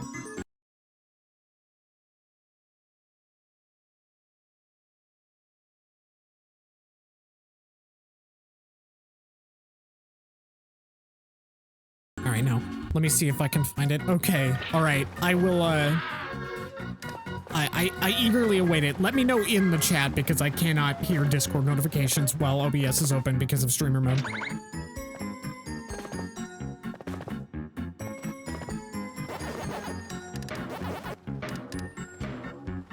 It's the baby, who also got redesigned, I'm pretty sure. Yay! You rescued me, Daddy. I'll be outside. Careful, Dad. You can speak. They have a rattle and they can speak? I have not found the N.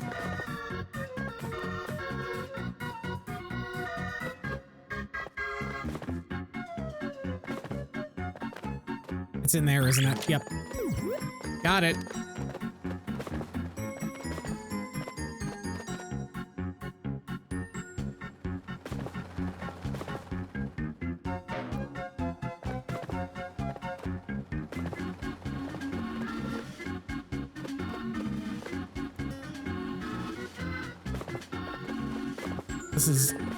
This music is maddening.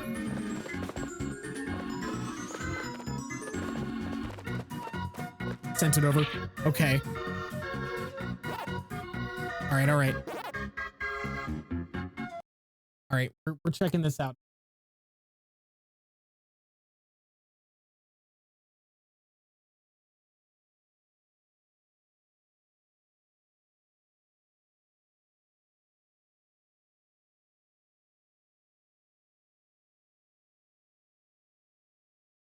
I will have to save it first. One moment.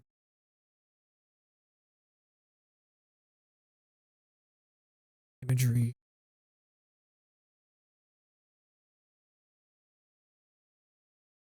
I will put it in my dedicated bullshit folder that I now have.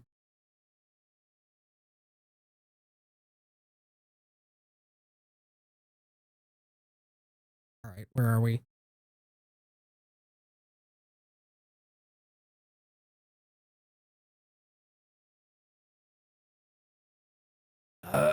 Where is it? There it is, bullshit.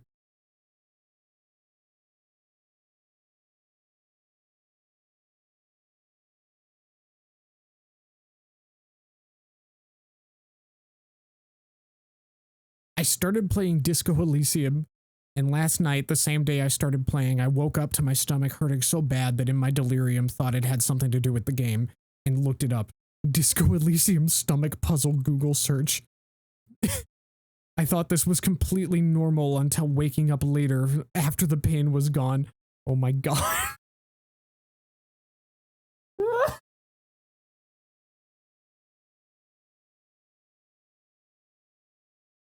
That's amazing. All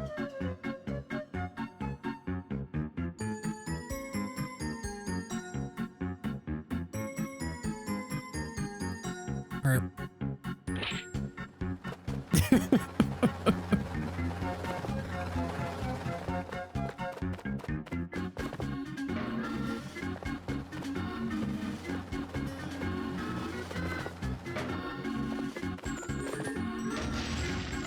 There we go.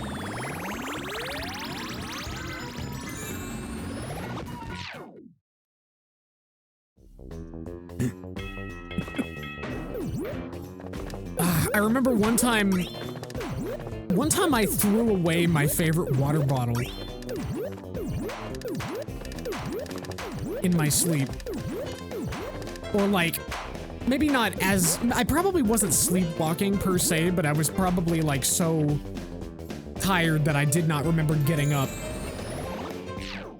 to do whatever, and somehow it ended up in the trash.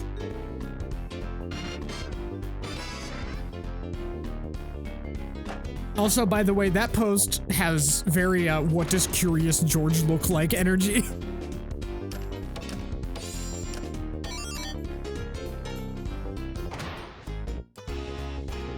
I just like the idea of, like, waking up in the delirium of sleep.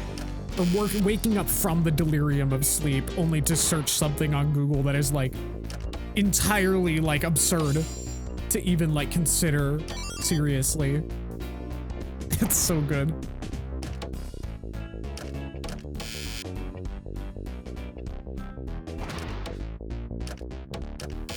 Damn. Bam, bam, bam, let's go.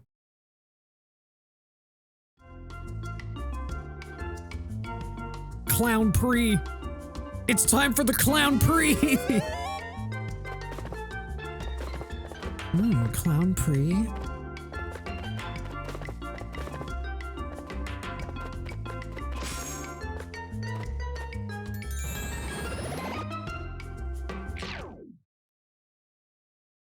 It's time for some cloth gown gridlock, everyone. Kind of adore that state of being where you've been knocked out of REM sleep and do not really understand reality. Oh yeah, it's terrifying, but also kind of funny. Pac-Man, there's a race car. Hop in and press cross to accelerate. I can't put it on R2? Fuck. First playthrough or repeat playthrough. Oh, I have a tool for this. Revisit. As you can see.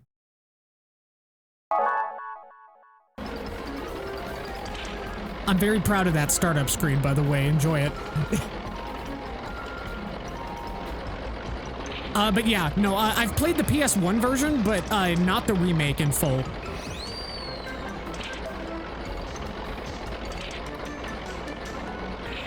Okay, alright, here we go.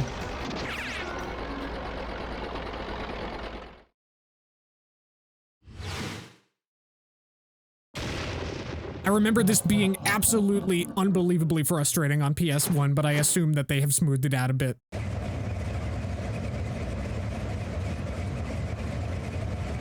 Oh no, the Juggalos are back!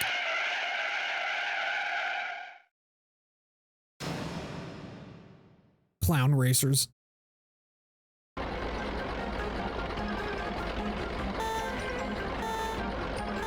And they get to start before me, fuck off. It's in first person now. I don't believe this. Was this always in first person? I don't think it was.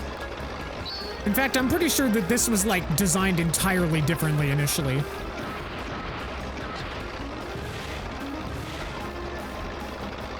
I remember this feeling very, very different. Ha! Eat shit and die. Oh, fuck. OG World 1, it was top down. Okay, I thought so, because I remember playing it in World 1 and having the worst time ever.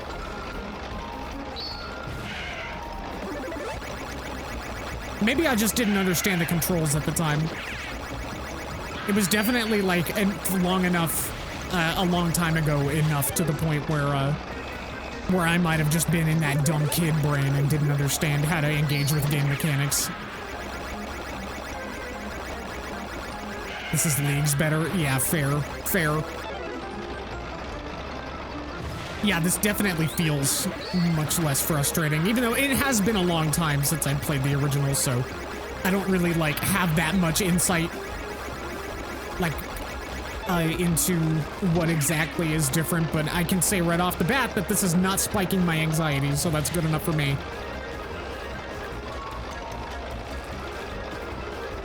Also, analog control. I'm pretty sure that the original version did not have that for this segment, for sure. Which is very good. Wait, did the original have analog in any form? I feel like that came out early enough that it wouldn't. Well, no, then again, I guess Rayman 2 was like the same week, right? That was what I learned that last stream. So maybe there was analog in the original.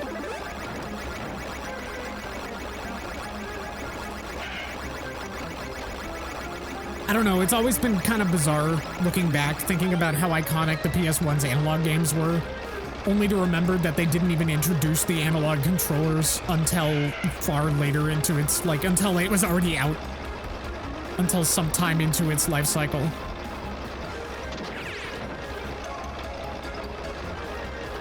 Anyway, that was easy as piss.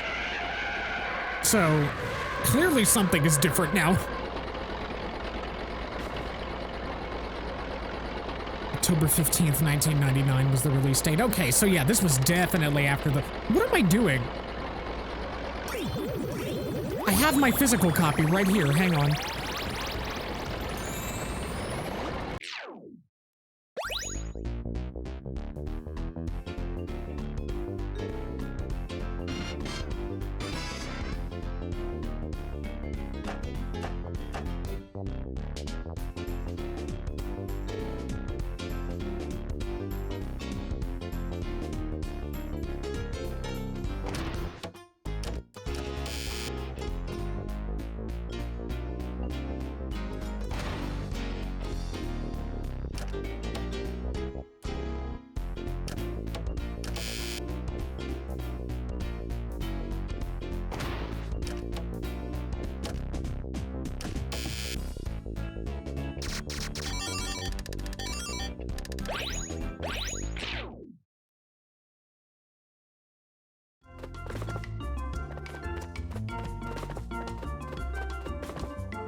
Oh my god, how long has my mic been muted for?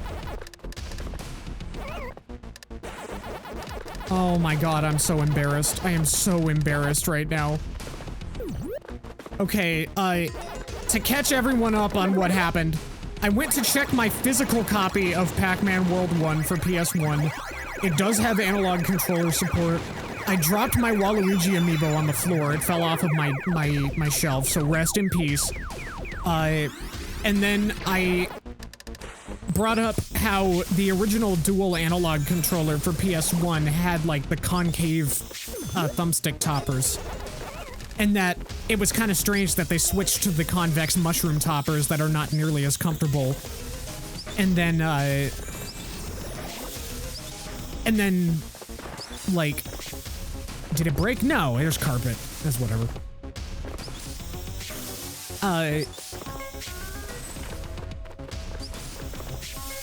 But yeah, like, and I thought that that was weird because, it took them, like, until the PS4 to go back to the concave mushroom, or, like, concave joystick toppers. And I just thought it was strange, because, like, they had something that was ostensibly way better and more comfortable, and then swapped it out for something kind of worse for a long time.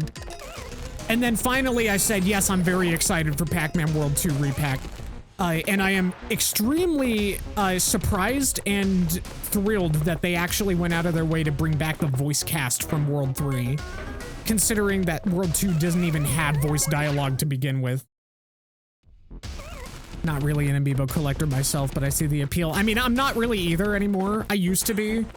But like, I lost interest eventually, and I could never go back now. Did you see those price increases? I'm pretty sure the $30 DK Bonanza one is now like $45. Or 40. Like, fuck that. They were barely worth it for $15. I'm not fucking paying $40 for a single amiibo.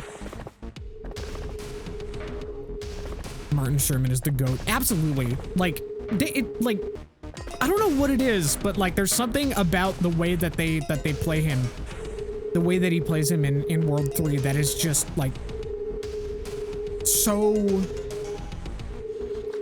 personally collects Skylanders. Oh gosh, I didn't see that. That's gotta be frustrating. There's so many of those. And the games aren't even supported anymore, like, wild. Yeah, my condolences. How expensive. Over $200 for a character's Spotlight and Blackout. Oh my gosh. Yeah, rest in peace. I am so sorry.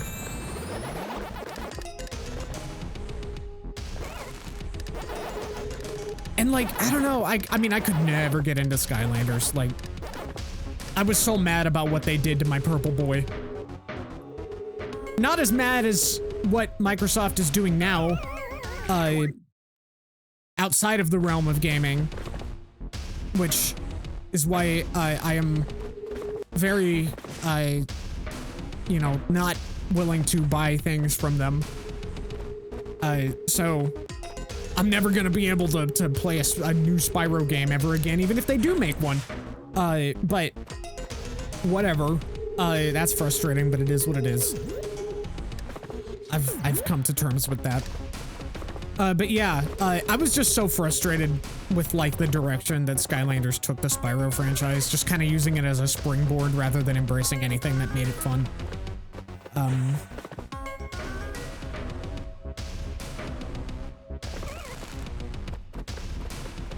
But yeah, and then, like, the thing that always got me is that a lot of the characters in Skylanders, I just didn't feel there are alternatives if you don't want to support Microsoft. That is true, but I won't be able to stream it. I could buy like a used copy on console and play it on my own, but no one would be getting my raw reactions to, like, if they do make a new one. No one would be, like, I wouldn't feel good about sharing my raw reactions to a brand new Spyro on stream if it means advertising genocide supporting companies' products. There are fan games in development. I hope that some of those turn out good. I haven't seen any examples of ones that I've particularly like been drawn to. And I am always trepidatious about fan games. I love fan games, but I could never let myself get excited for a not yet released fan game ever again after what happened to Bionicle. Like, that was like kind of the reason that I got a gaming PC to begin with. And even with Lego initially having been like super okay with Masks of Power existing and being like, oh yeah, we're not gonna step like you're good. You can make it. We will allow this to exist and we're not gonna take it down. They just turned their backs on them. They fucking stabbed them in the back. And like after multiple years of development saying everything was cool. So fuck Lego. Like actually fuck Lego. I hate them. And I will not let myself get excited for a fan game that's not out yet. Ever again. Because there is a very high likelihood that it will be taken from us. Which is why, like, I'm still, as much as I really want to see that Super Mario Bros. 1 remastered project come to fruition, they really should not have said anything about its existence. Even if it is supposed to come out, like, in September. I know that's not far away, but, like, goddamn, I'm not, like, there's gonna be that lingering fear until it is out there.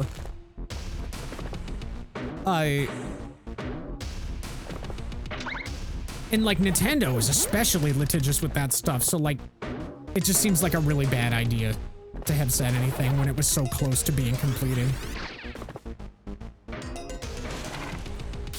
Then again, maybe it wasn't announced. Maybe it was already announced by that time, by the time I heard about it. I'm not sure. Spyro Crisis and Chronola, Galactic Tales, Bummer Vacation, and Zeramod. They all have 3 out of 4 have demos that are now playable. I'd rather wait until they're finished. Again, like, I prefer to judge those sort of things in a more complete state. So if they get finished, I'll check them out probably. I wouldn't mind it. Of course, nowadays the void of like what I liked about Spyro has sort of been filled by other games, but yeah, I might have to check them out. I definitely do want to mess with some fan games on stream, because that is like a few games that I just love to death are fan games. So fan games and or mods for existing games.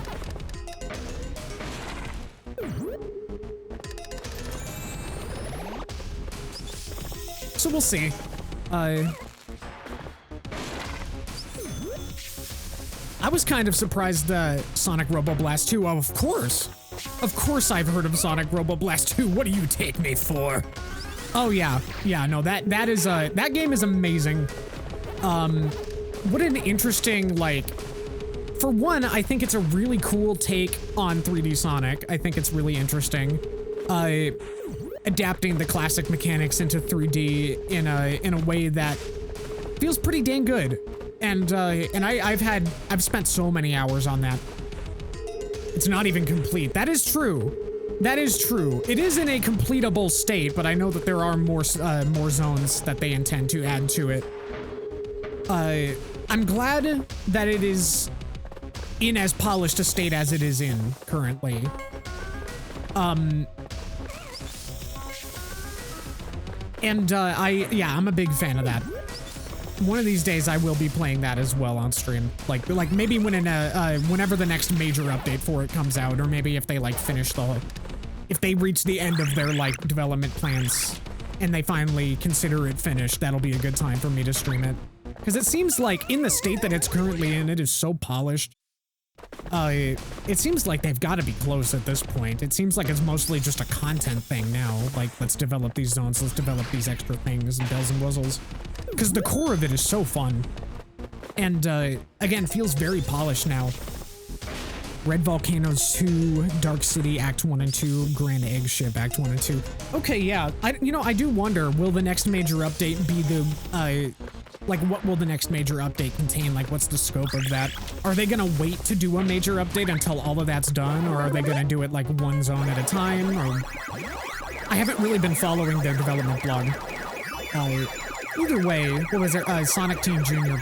Like, shoutouts to them. They've been working on that since like within a year of me being born. I'm pretty sure is when they first started development of that. And it was kind of there. Like, it was something I was just kind of at least somewhat aware of for most of, ever since I got into the Sonic series in general. And I remember playing an old build of it on my, like, parents' crappy HP, or maybe it was a Dell. It was a crappy Dell computer, a long time ago, and having a heck of a fun time with it.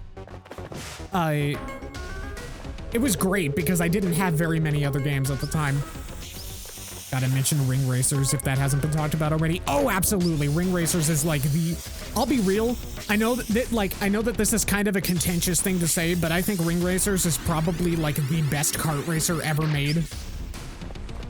Oh my god. It is like... It is so... Like, it's got a learning curve for sure, but it is like so satisfying and deep gameplay-wise. Like, just mechanically. It's so satisfying to get good at. And the way that the items are balanced is really interesting. That's like, there's all sorts of really cool rock, paper, scissors mechanics and like things that keep it balanced and interesting over the course of a race. And it's just so many like decision-making, risk and reward systems. And oh my god, fun movement tech. I love it so much.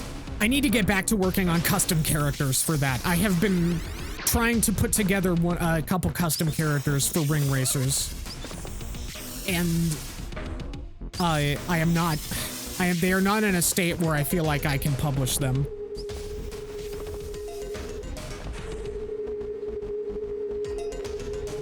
I mean, more power to you if you feel comfortable buying products from them, then more power to you. It's just, I can't bring myself to do it. I feel like I wouldn't be able to live with myself. Like I said, maybe I'll find a used PS5 copy if they do a Spyro 4 later on. And I don't know if I'd be able to. I don't know.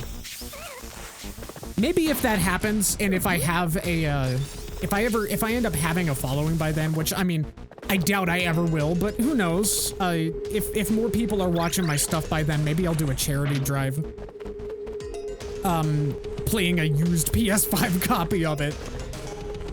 Just to stick it to them.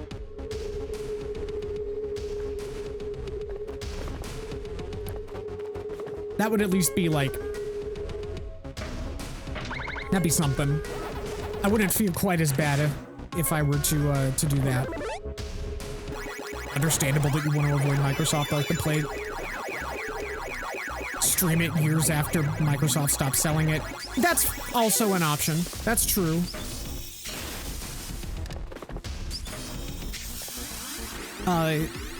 Although I probably never would be able to keep myself from seeing spoilers for it.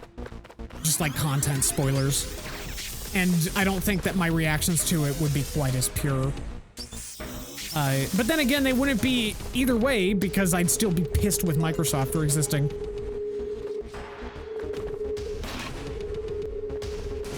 I don't know. Publishers are evil, yo.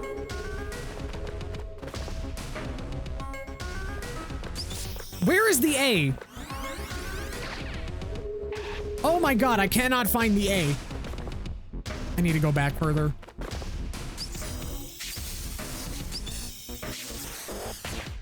Oh, whoops.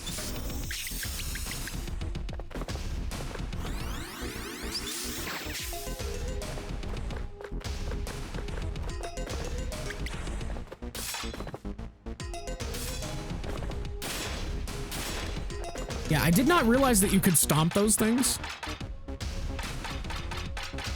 Yes, you are allowed to swear here.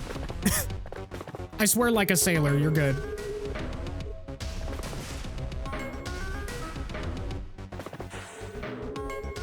As long as it's not like anything like discriminatory, then you're all good.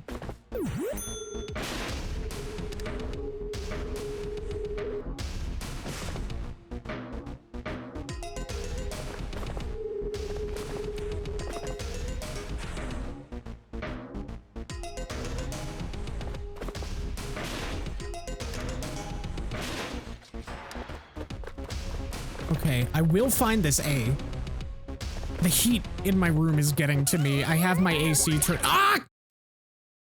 No! Oh my god. Should I start this level over? Oh god. What? Oh. Do not want that. Who is the bigger piece of shit, Activision or Microsoft? I mean, I don't know if it really matters at this point, considering that they are one entity now. But, honestly, it's hard to say. That's like really hard to gauge. Partly because we don't even know like all the things that they've been involved in, because stuff like comes out all the time about it, I guess. Yeah, I don't know. Given current circumstances, I'd probably say Microsoft, but it's not like it's very close. Like pre-Microsoft Activision. Yeah, that's a tough one.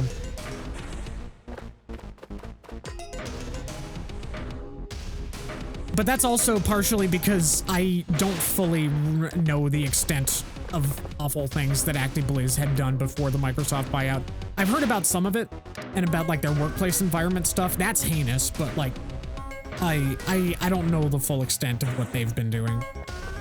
But I do know that Microsoft has a very long history of just being very ruthless and given the stuff that they're currently funding outside of the realm of video games, it's definitely pretty heinous. It's kind of hard to top that, but there could be something that I don't know about ActiBliz before Microsoft that I don't know about, so who knows.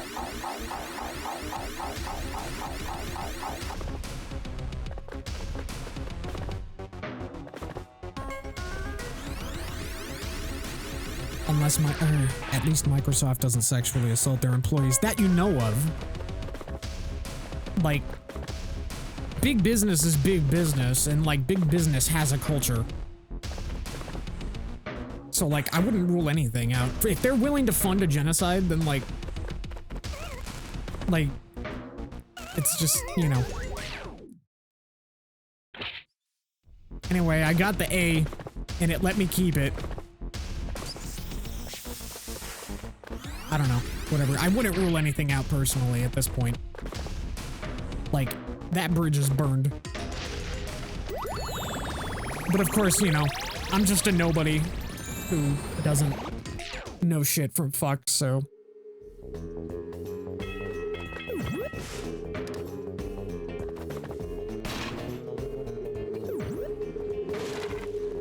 Anyway, on a lighter note, I finally finished the level.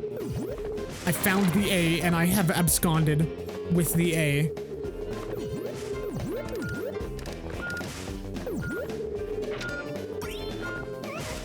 Fuck.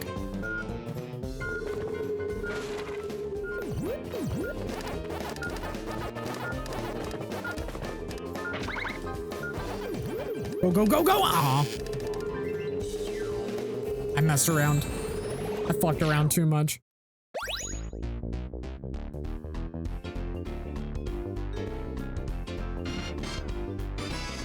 It is so hot in my room, but I do not want to turn the AC on because I don't like what it does to— I don't like the noise that it creates.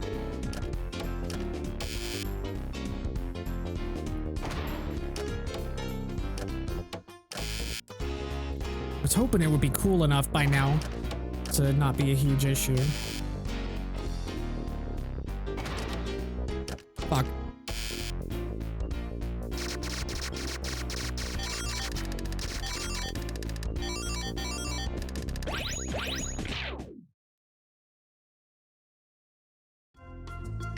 Under pressure, here we go.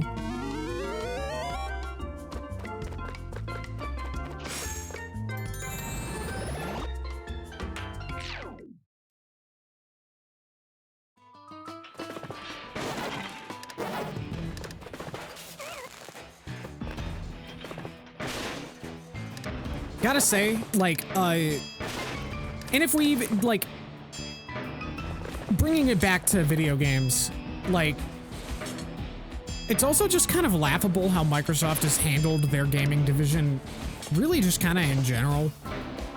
And I just don't understand how they could manage to get it so wrong.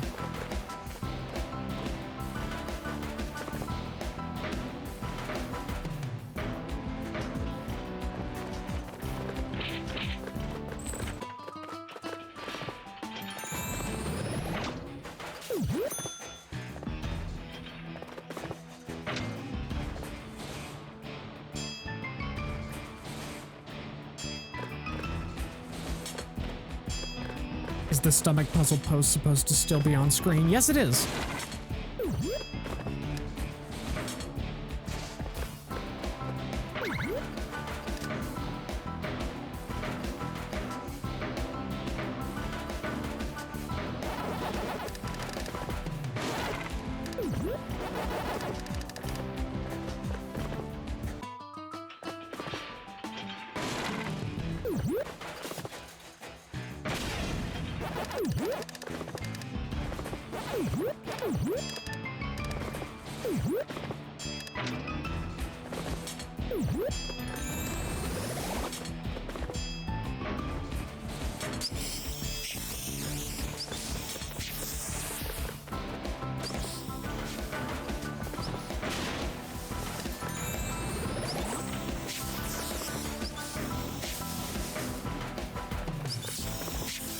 Apple.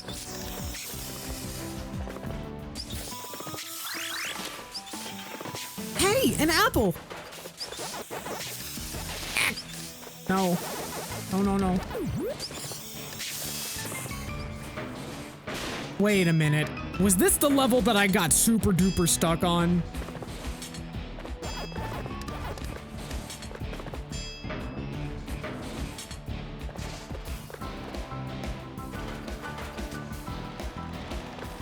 I vaguely remember this being a level that I had a very difficult time with on PS1. Something about this music is awakening, is dredging up terrifying memories in my brain.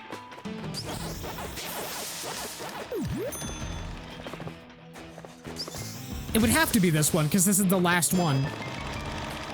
This was the water one, right? Oh god, oh god. Abiotic Factory, you can make honey apple ice cream, and that sounds amazing. Ooh.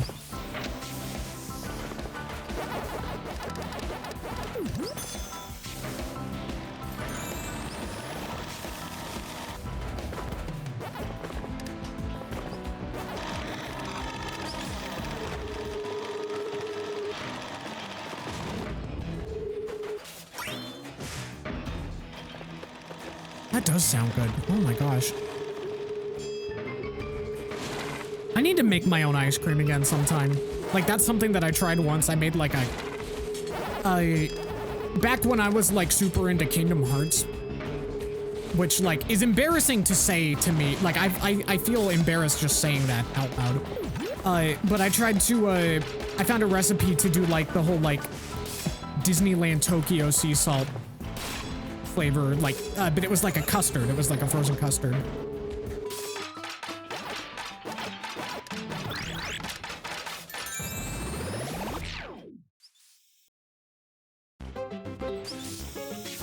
Kingdom Hearts is okay. I have very complicated feelings about Kingdom Hearts as a franchise, and I don't feel like I want to get into them right now. At this point, though, you know, considering, you know, this, where Disney stands on certain real-world issues as well, I certainly have no interest in the franchise anymore.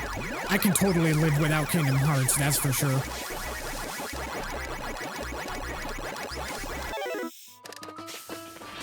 It's not even that the lore is convoluted. It's just...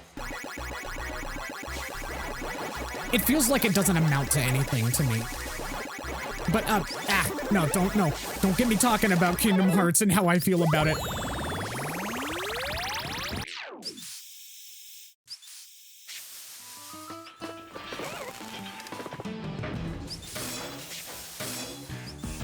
I'll just say it feels like it doesn't have a point other than making money. And I will leave it at that. That's how it feels to me. And I just don't vibe with it on those grounds.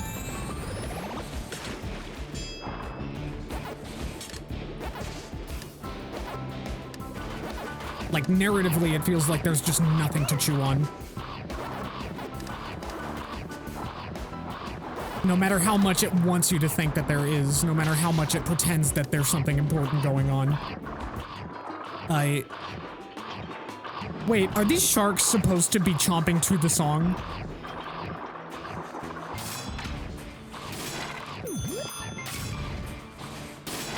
If so, that's really cute. But, why sharks mean? Sharks are nice.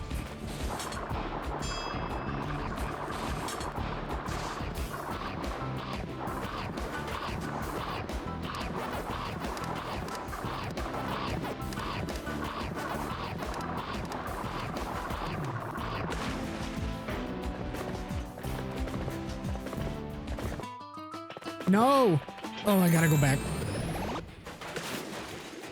Lack of Final Fantasy stuff in the later entries is weird. I mean,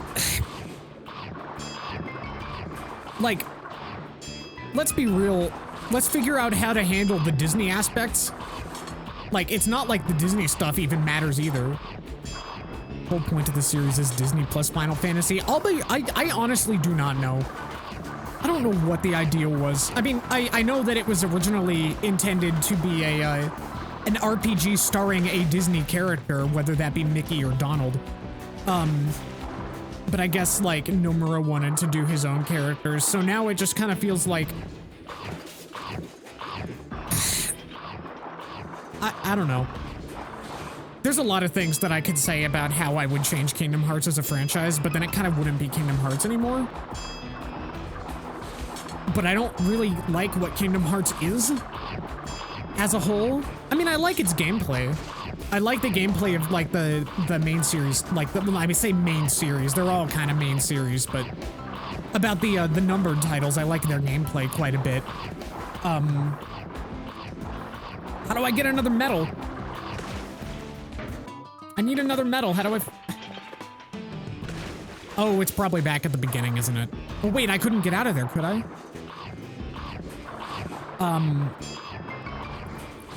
Ow. Oh, there it is.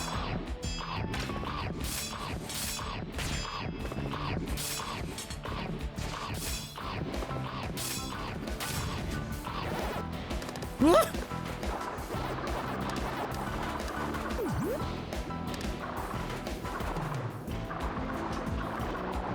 I don't know. To me, it just feels like smashing action figures together. And that is just not what I come to video games for. Kingdom Hearts 2 is a fun game, though, like, gameplay-wise. Like, I like 2 and 3. I know people were like, kind of soured on 3's gameplay, but I didn't really see it. I think it's still pretty solid.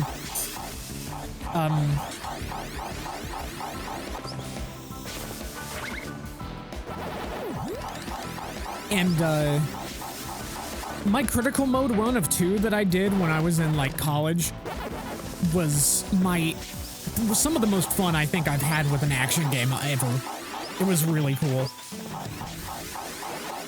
So I'll give it that.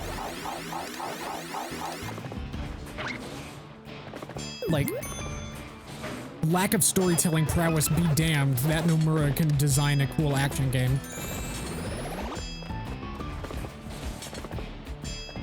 Can direct a cool action game.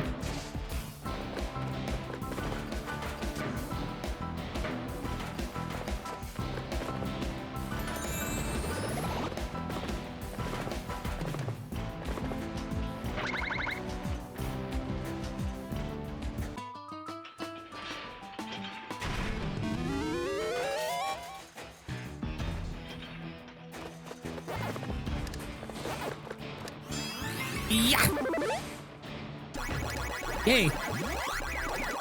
I didn't die.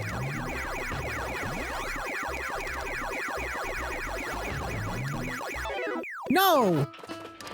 Oh. Alright, whatever. Doesn't count towards completion. I don't need to worry.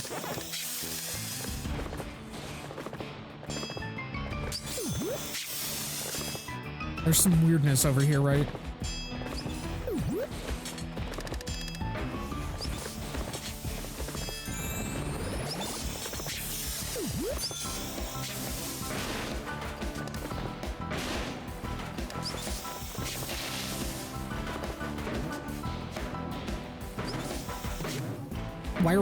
Why are we once again inquiring about Pac-Man sector energy?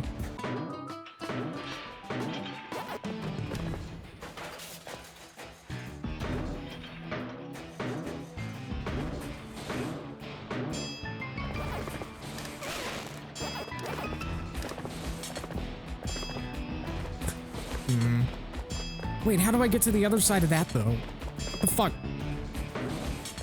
Help me. No!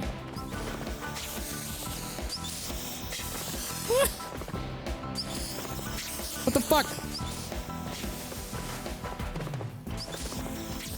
Oh, I hate this. Do I need to, like, jump around it? Do I need to jump around?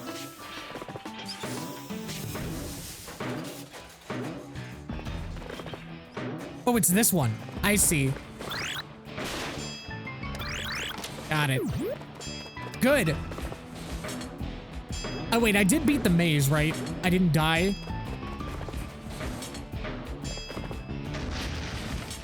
Pretty sure I didn't. I don't even remember what I've done in the last 30 minutes. I think that was like my least favorite level in the entire game on PS1. I'm so glad that we got to just kind of breeze through it. Like, this game really started to wear on me on that at this point back in the day.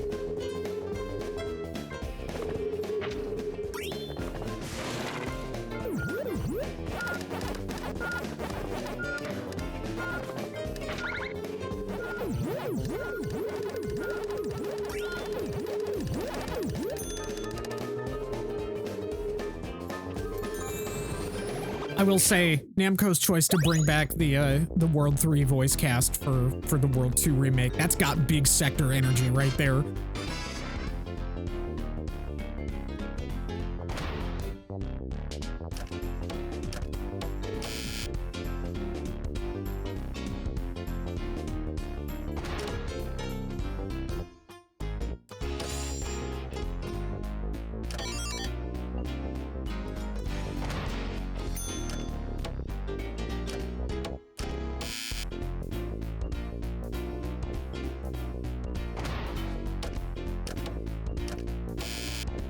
Sad Ms. Pac is a prisoner of at games.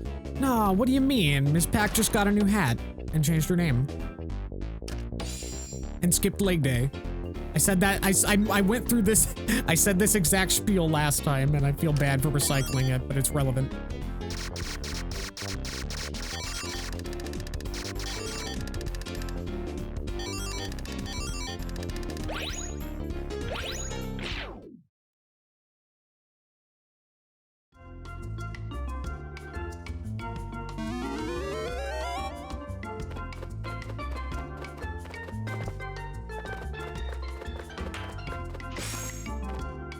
Oh no, wait. This was the third one. This is the one that was the— Oh! Oh! Oh! Okay.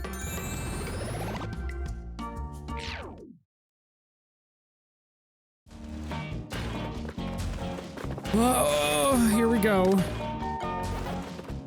What is it with platformers and levels called down the tubes?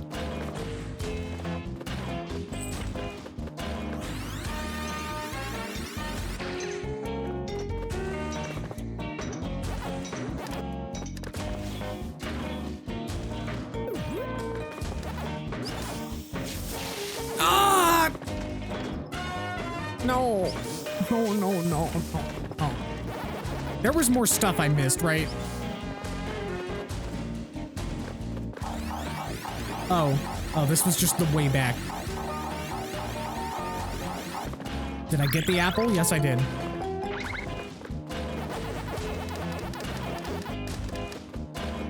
Yeah, this is where the formula of this game, where, like, the whole formula of do some platforming, find an item, now backtrack is definitely starts to wear thin.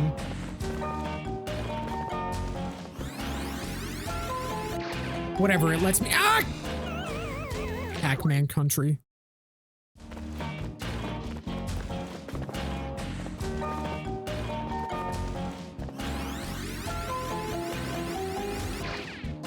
Oh, I was referencing Earthworm Jim. But yeah, oh,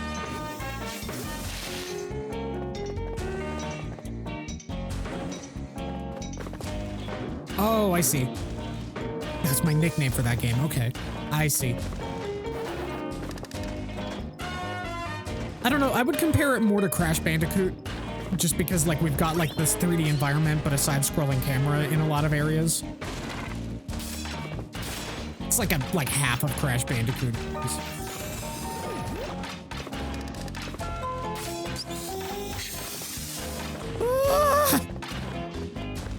Melon! Oh. It spawned right on top of me.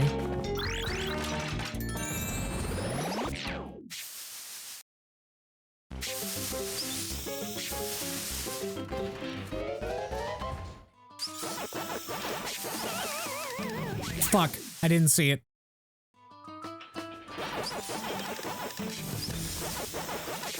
Eh. Don't.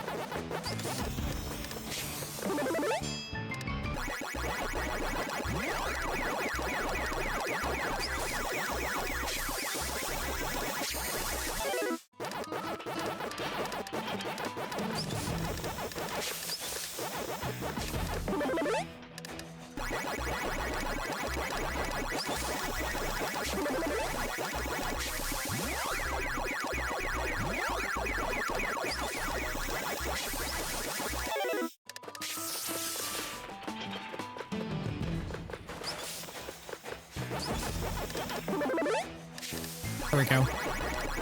Easy. That's one thing checked off the list.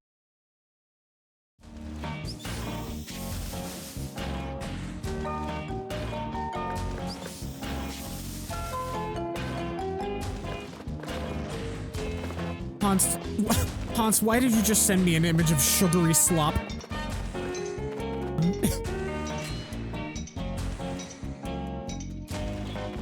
Well, maybe I should get into this Abiotic Factor game.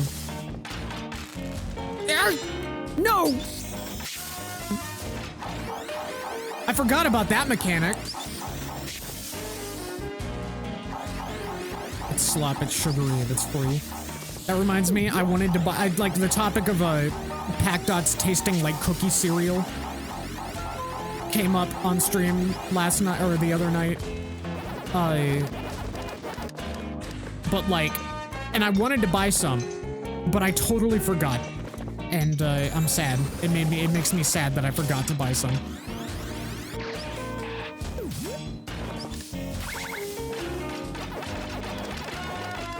Sonic Heroes is Sonic Adventure 3. I mean, like, there's like 9 Sonic Adventure 3s. Honestly, just...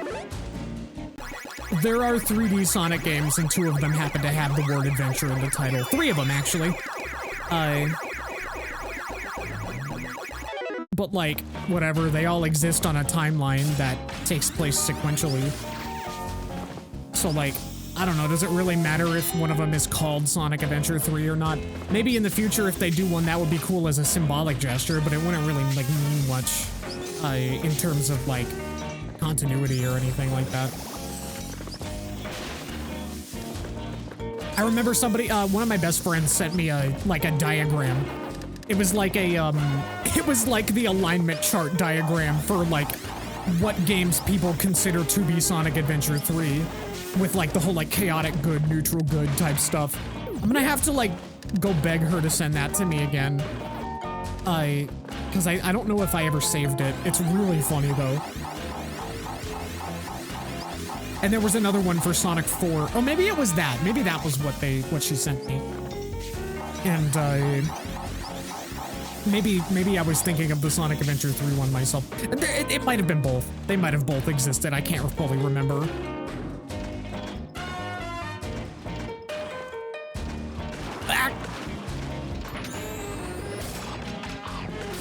I hope I didn't miss anything. You can't do anything to the shorts.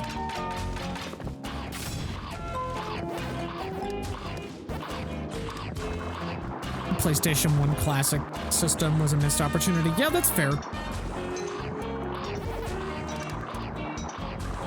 I actually do own one. I got it on like mega clearance after nobody bought them.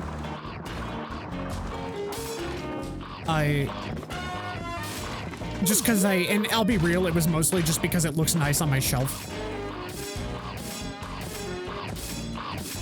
Like the box, at least. I guess they are very moddable, but when you game on PC most of the time, you don't really need to mod consoles for emulators.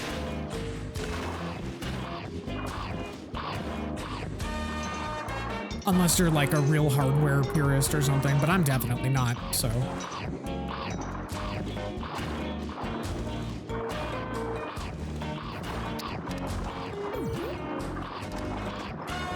It had games I wanted to own in some form. Yeah, that's fair. And it kind of did for me too. There was a few that I was like, yeah, sure. Most of these are ones that I haven't played.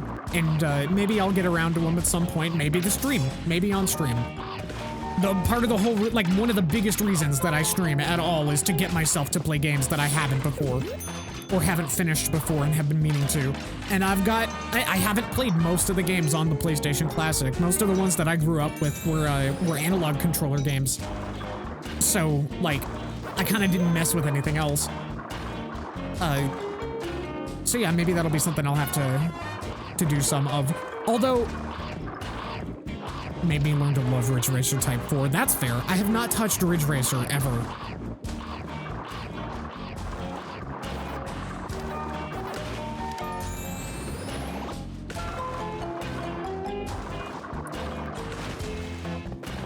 Is there a place that I can find another metal pellet around here? Oh, in there. It's in, there's a blue box in there. God, fuck this level so much. I don't like this.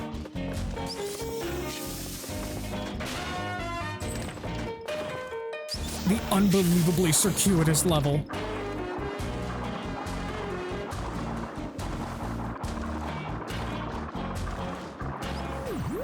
Okay, so I used the cherry to get into that door. Move me in Pearl Blue Soul. I feel like I've probably heard one or two of those in some place. Good music tracks. Yeah, I don't think I remember them off the top of my head, but I feel like I've at least heard them somewhere, just because I know that that franchise has such a fan base. I'm assuming they used a lot of... Were they licensed tracks, or were they original? Like, does Ridge Racer use licensed stuff? Because that's probably going to determine whether or not I can play them on stream.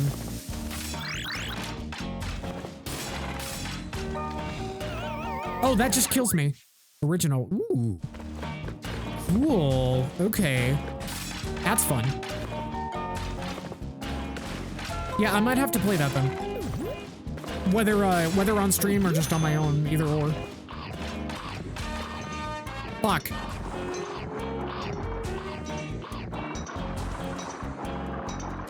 Nice.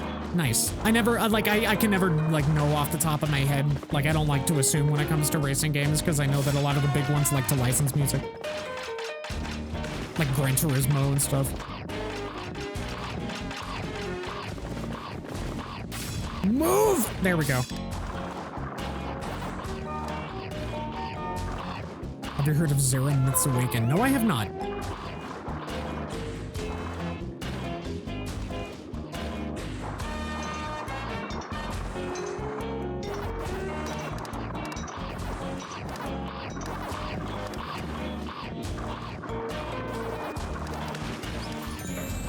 Is that like is that a PS1 game? Oh, okay. Started life as a Spyro fan game years ago. I see, I see. Oh, wait. Oh, I do remember hearing that subtitle in conjunction with Spyro fan game community stuff once. Okay, yeah. And the fan game was taken down. See, this is why I don't have hope for most fan games. And I'll believe it when I'm playing it. I'll believe it when it is finished and I am playing it on my computer.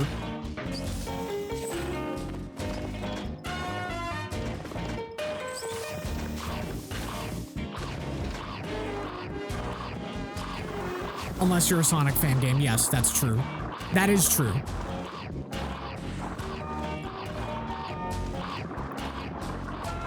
Yeah, as long as you're not profiting from it, then you're generally fine when it comes to Sega. Which is very cool. I'm very happy with that. It makes me very happy that Sega has allowed their community's, like, creativity to just be, you know?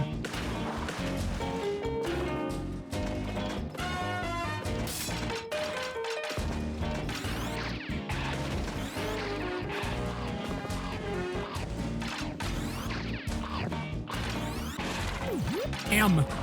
I got the M! I don't need anything else, right? Oh, and no, I need the bell. I need the...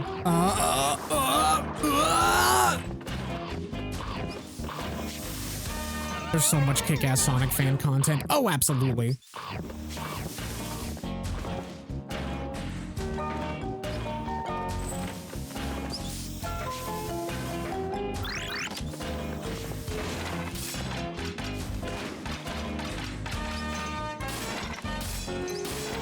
Like, I will say, if you're familiar with, like, Lake Feppard's before the sequel and after the sequel fan games, the dev that later did Spark the Electric Jester, those fan games, have, like, this soundtrack that is, like, collaborative between, like, a handful of, like, I guess folks who were prominent remix artists at the time. And oh my gosh, to this day, I think that those two fan games have some of the best soundtracks I have ever heard. Like, just incredible. Like, some of the best game soundtracks. Oh, you can get the sharks, okay. But, like, there's, folks like, what was it, Funk Fiction, there was, like, who else? Andy Tunstall.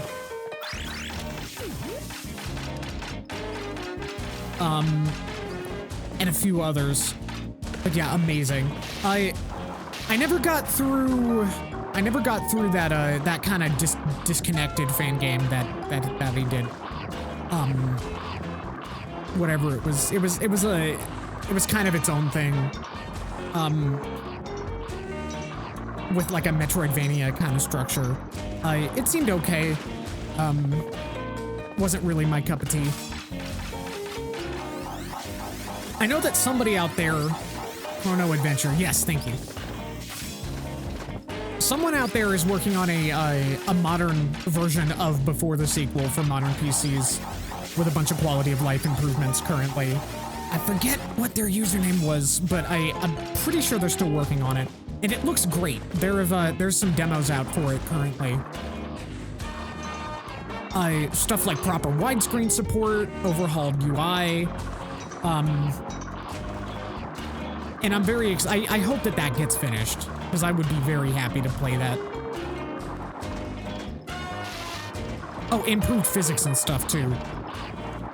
Like, basically like remade for a new engine, so like, really, really good looking stuff.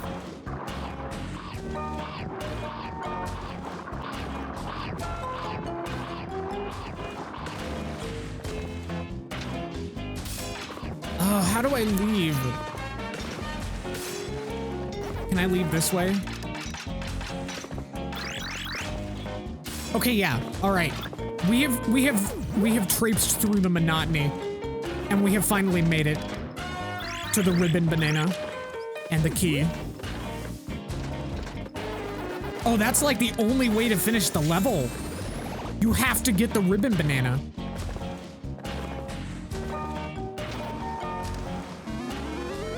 Oh my god. At least I think so.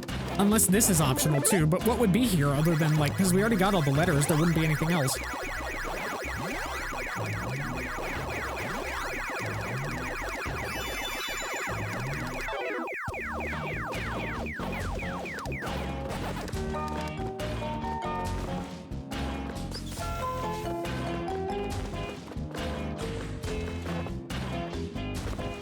Okay, maybe not.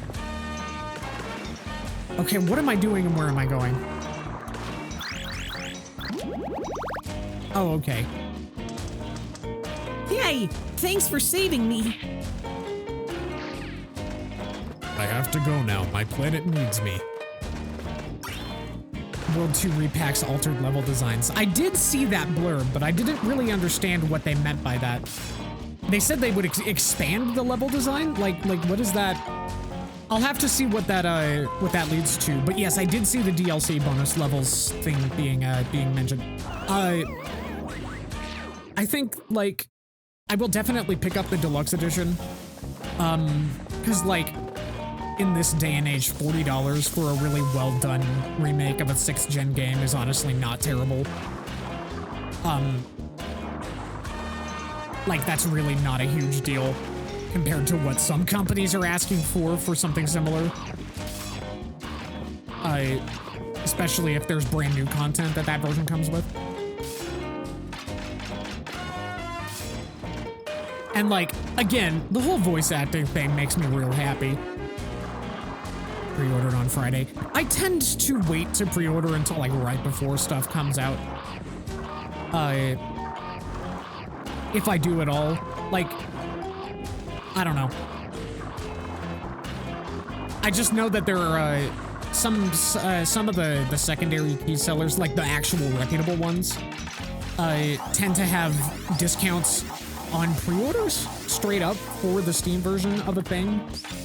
I know that there's one of the reputable ones is doing that with Sonic Racing Crossworlds, and it's like $10 less on there. So I might have to keep an eye out for something like that instead of just going for the pre-order right off the bat directly through Steam. I always wondered like how those sites stay in business if they're not being exploitative, but then I found out, oh, it's a marketing thing. The whole thing is like a marketing ploy.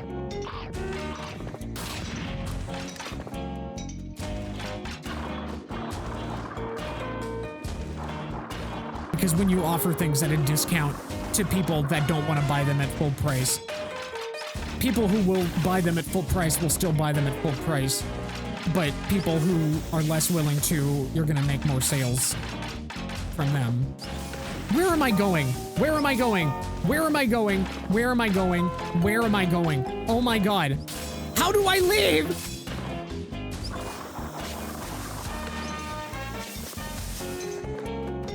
I'm lost. Fuck. Thank goodness I have so many lives.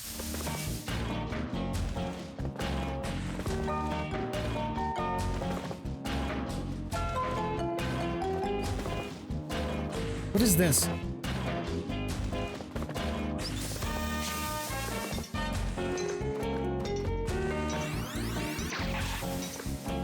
Okay, those look like something that you could ramp off of, but clearly they're not. That's fun.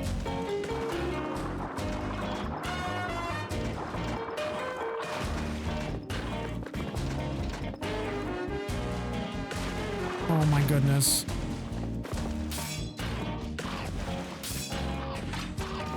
Go upwards from the swimming area with the elevated water. So just like, not this way, not down, go up, okay. All right, let's see. Never mind. Okay. We'll figure this out. Oh, there it is. Right, we found it earlier. Okay. Oh my god. All right. All right, after this boss, we're gonna do this boss, and then I'm either going to stop streaming for the night, or I'm going to switch to Ratchet and Clank 1, because I've had enough of this game for now.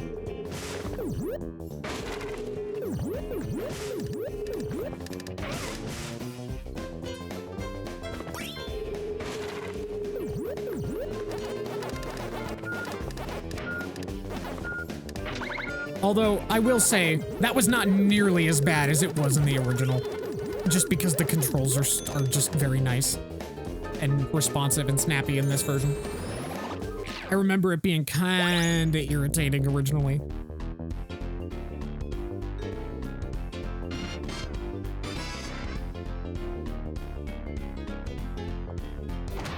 I wish I could just bet all of my coins at once like you can in the GBA version of Mario 2.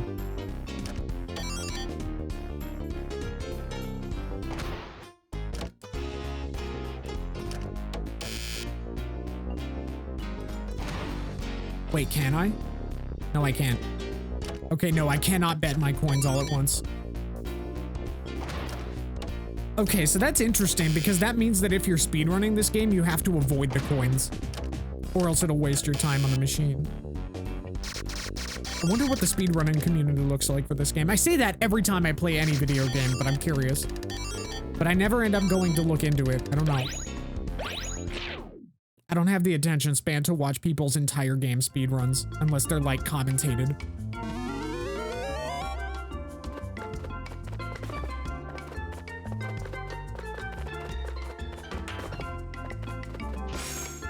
Chrome Keeper. Yo, like Chrome Studios, the developers of Ty the Tasmanian Tiger and The Legend of Spyro?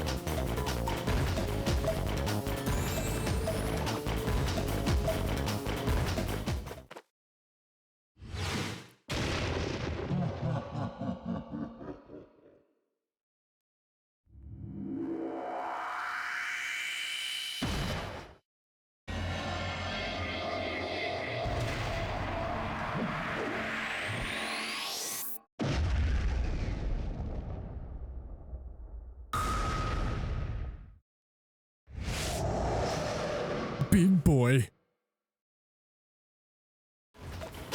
Hello, robot. Oh, that hurt.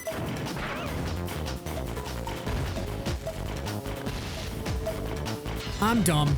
I'm real dumb. Oh.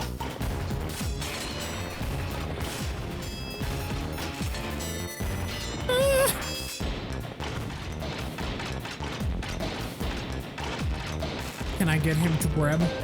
No.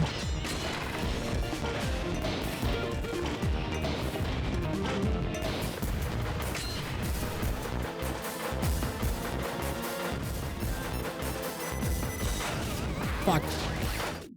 Prefer his goofier Scooby-Doo-esque design from PS1. I actually don't remember what it looked like. I'm sorry. Maybe I'll look it up later.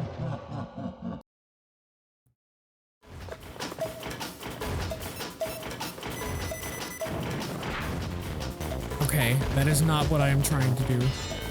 Oh, do I need to be Chrome when he grabs? Is that it? So he grabs me and I'm Chrome.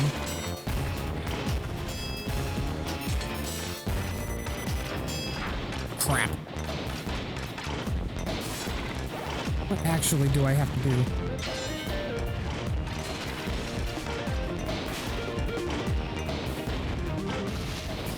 Oh, no need to post links. I can look it up myself. I'll do it right now. Hang on.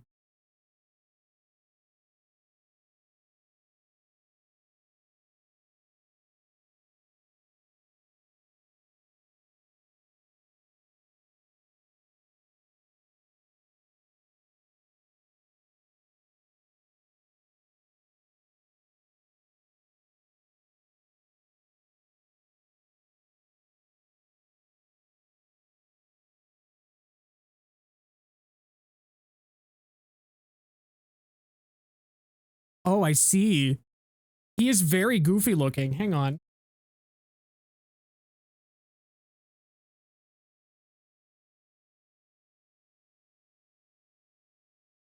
Hang on.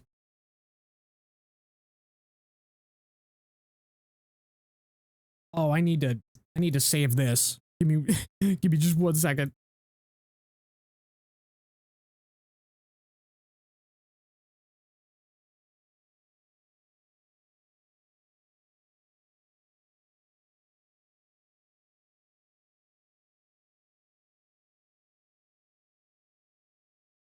Here we are. Here's the boy.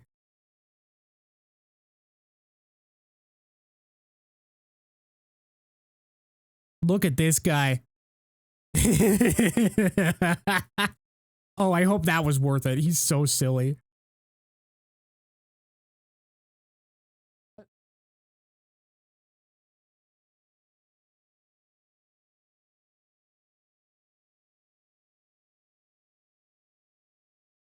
He's gonna hang out down there too.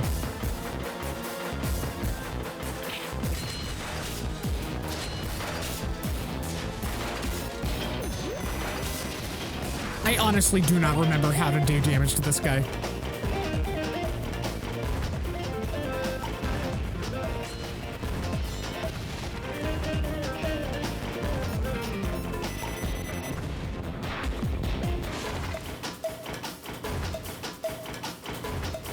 Oh, right. I used the chrome to walk across the pillar. I'm stupid.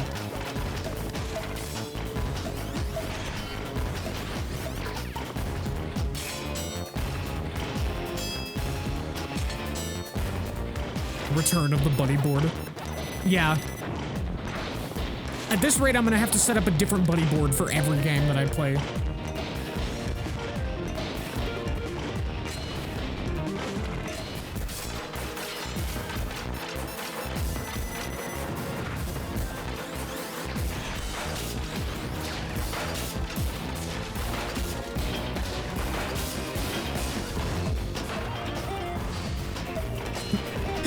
I love it. He's just like, ooh, what you doing over there? Huh? Can I play with you? Where do you think you're going?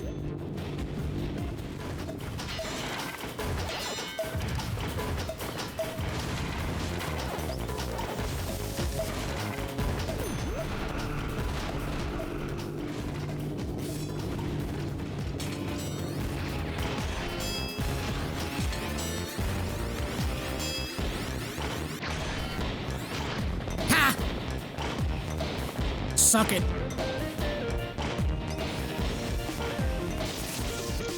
It's free real estate.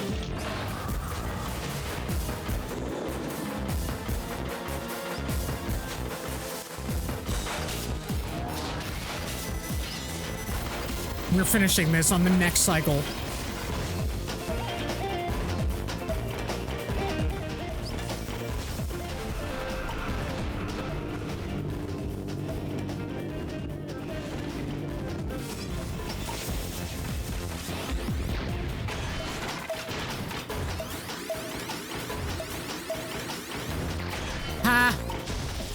Get fucked.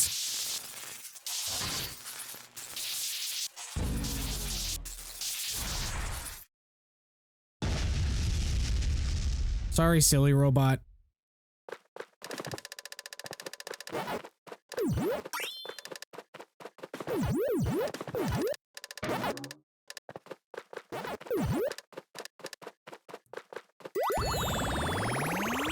I like silly robots, but you were standing in my way.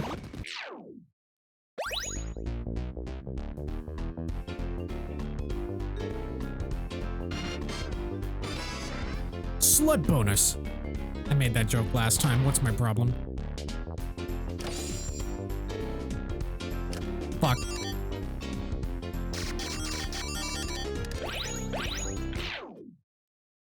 All right. Spubby is back again in Abiotic Factor. Congratulations. 3 cheers for Spubby.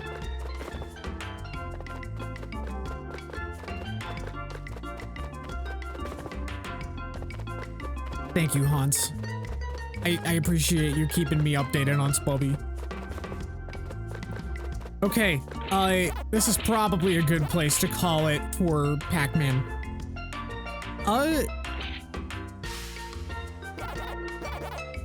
You know what? What the heck? I'm gonna do some Ratchet and Clank 1 in a minute, but we're gonna do a quick BRB first.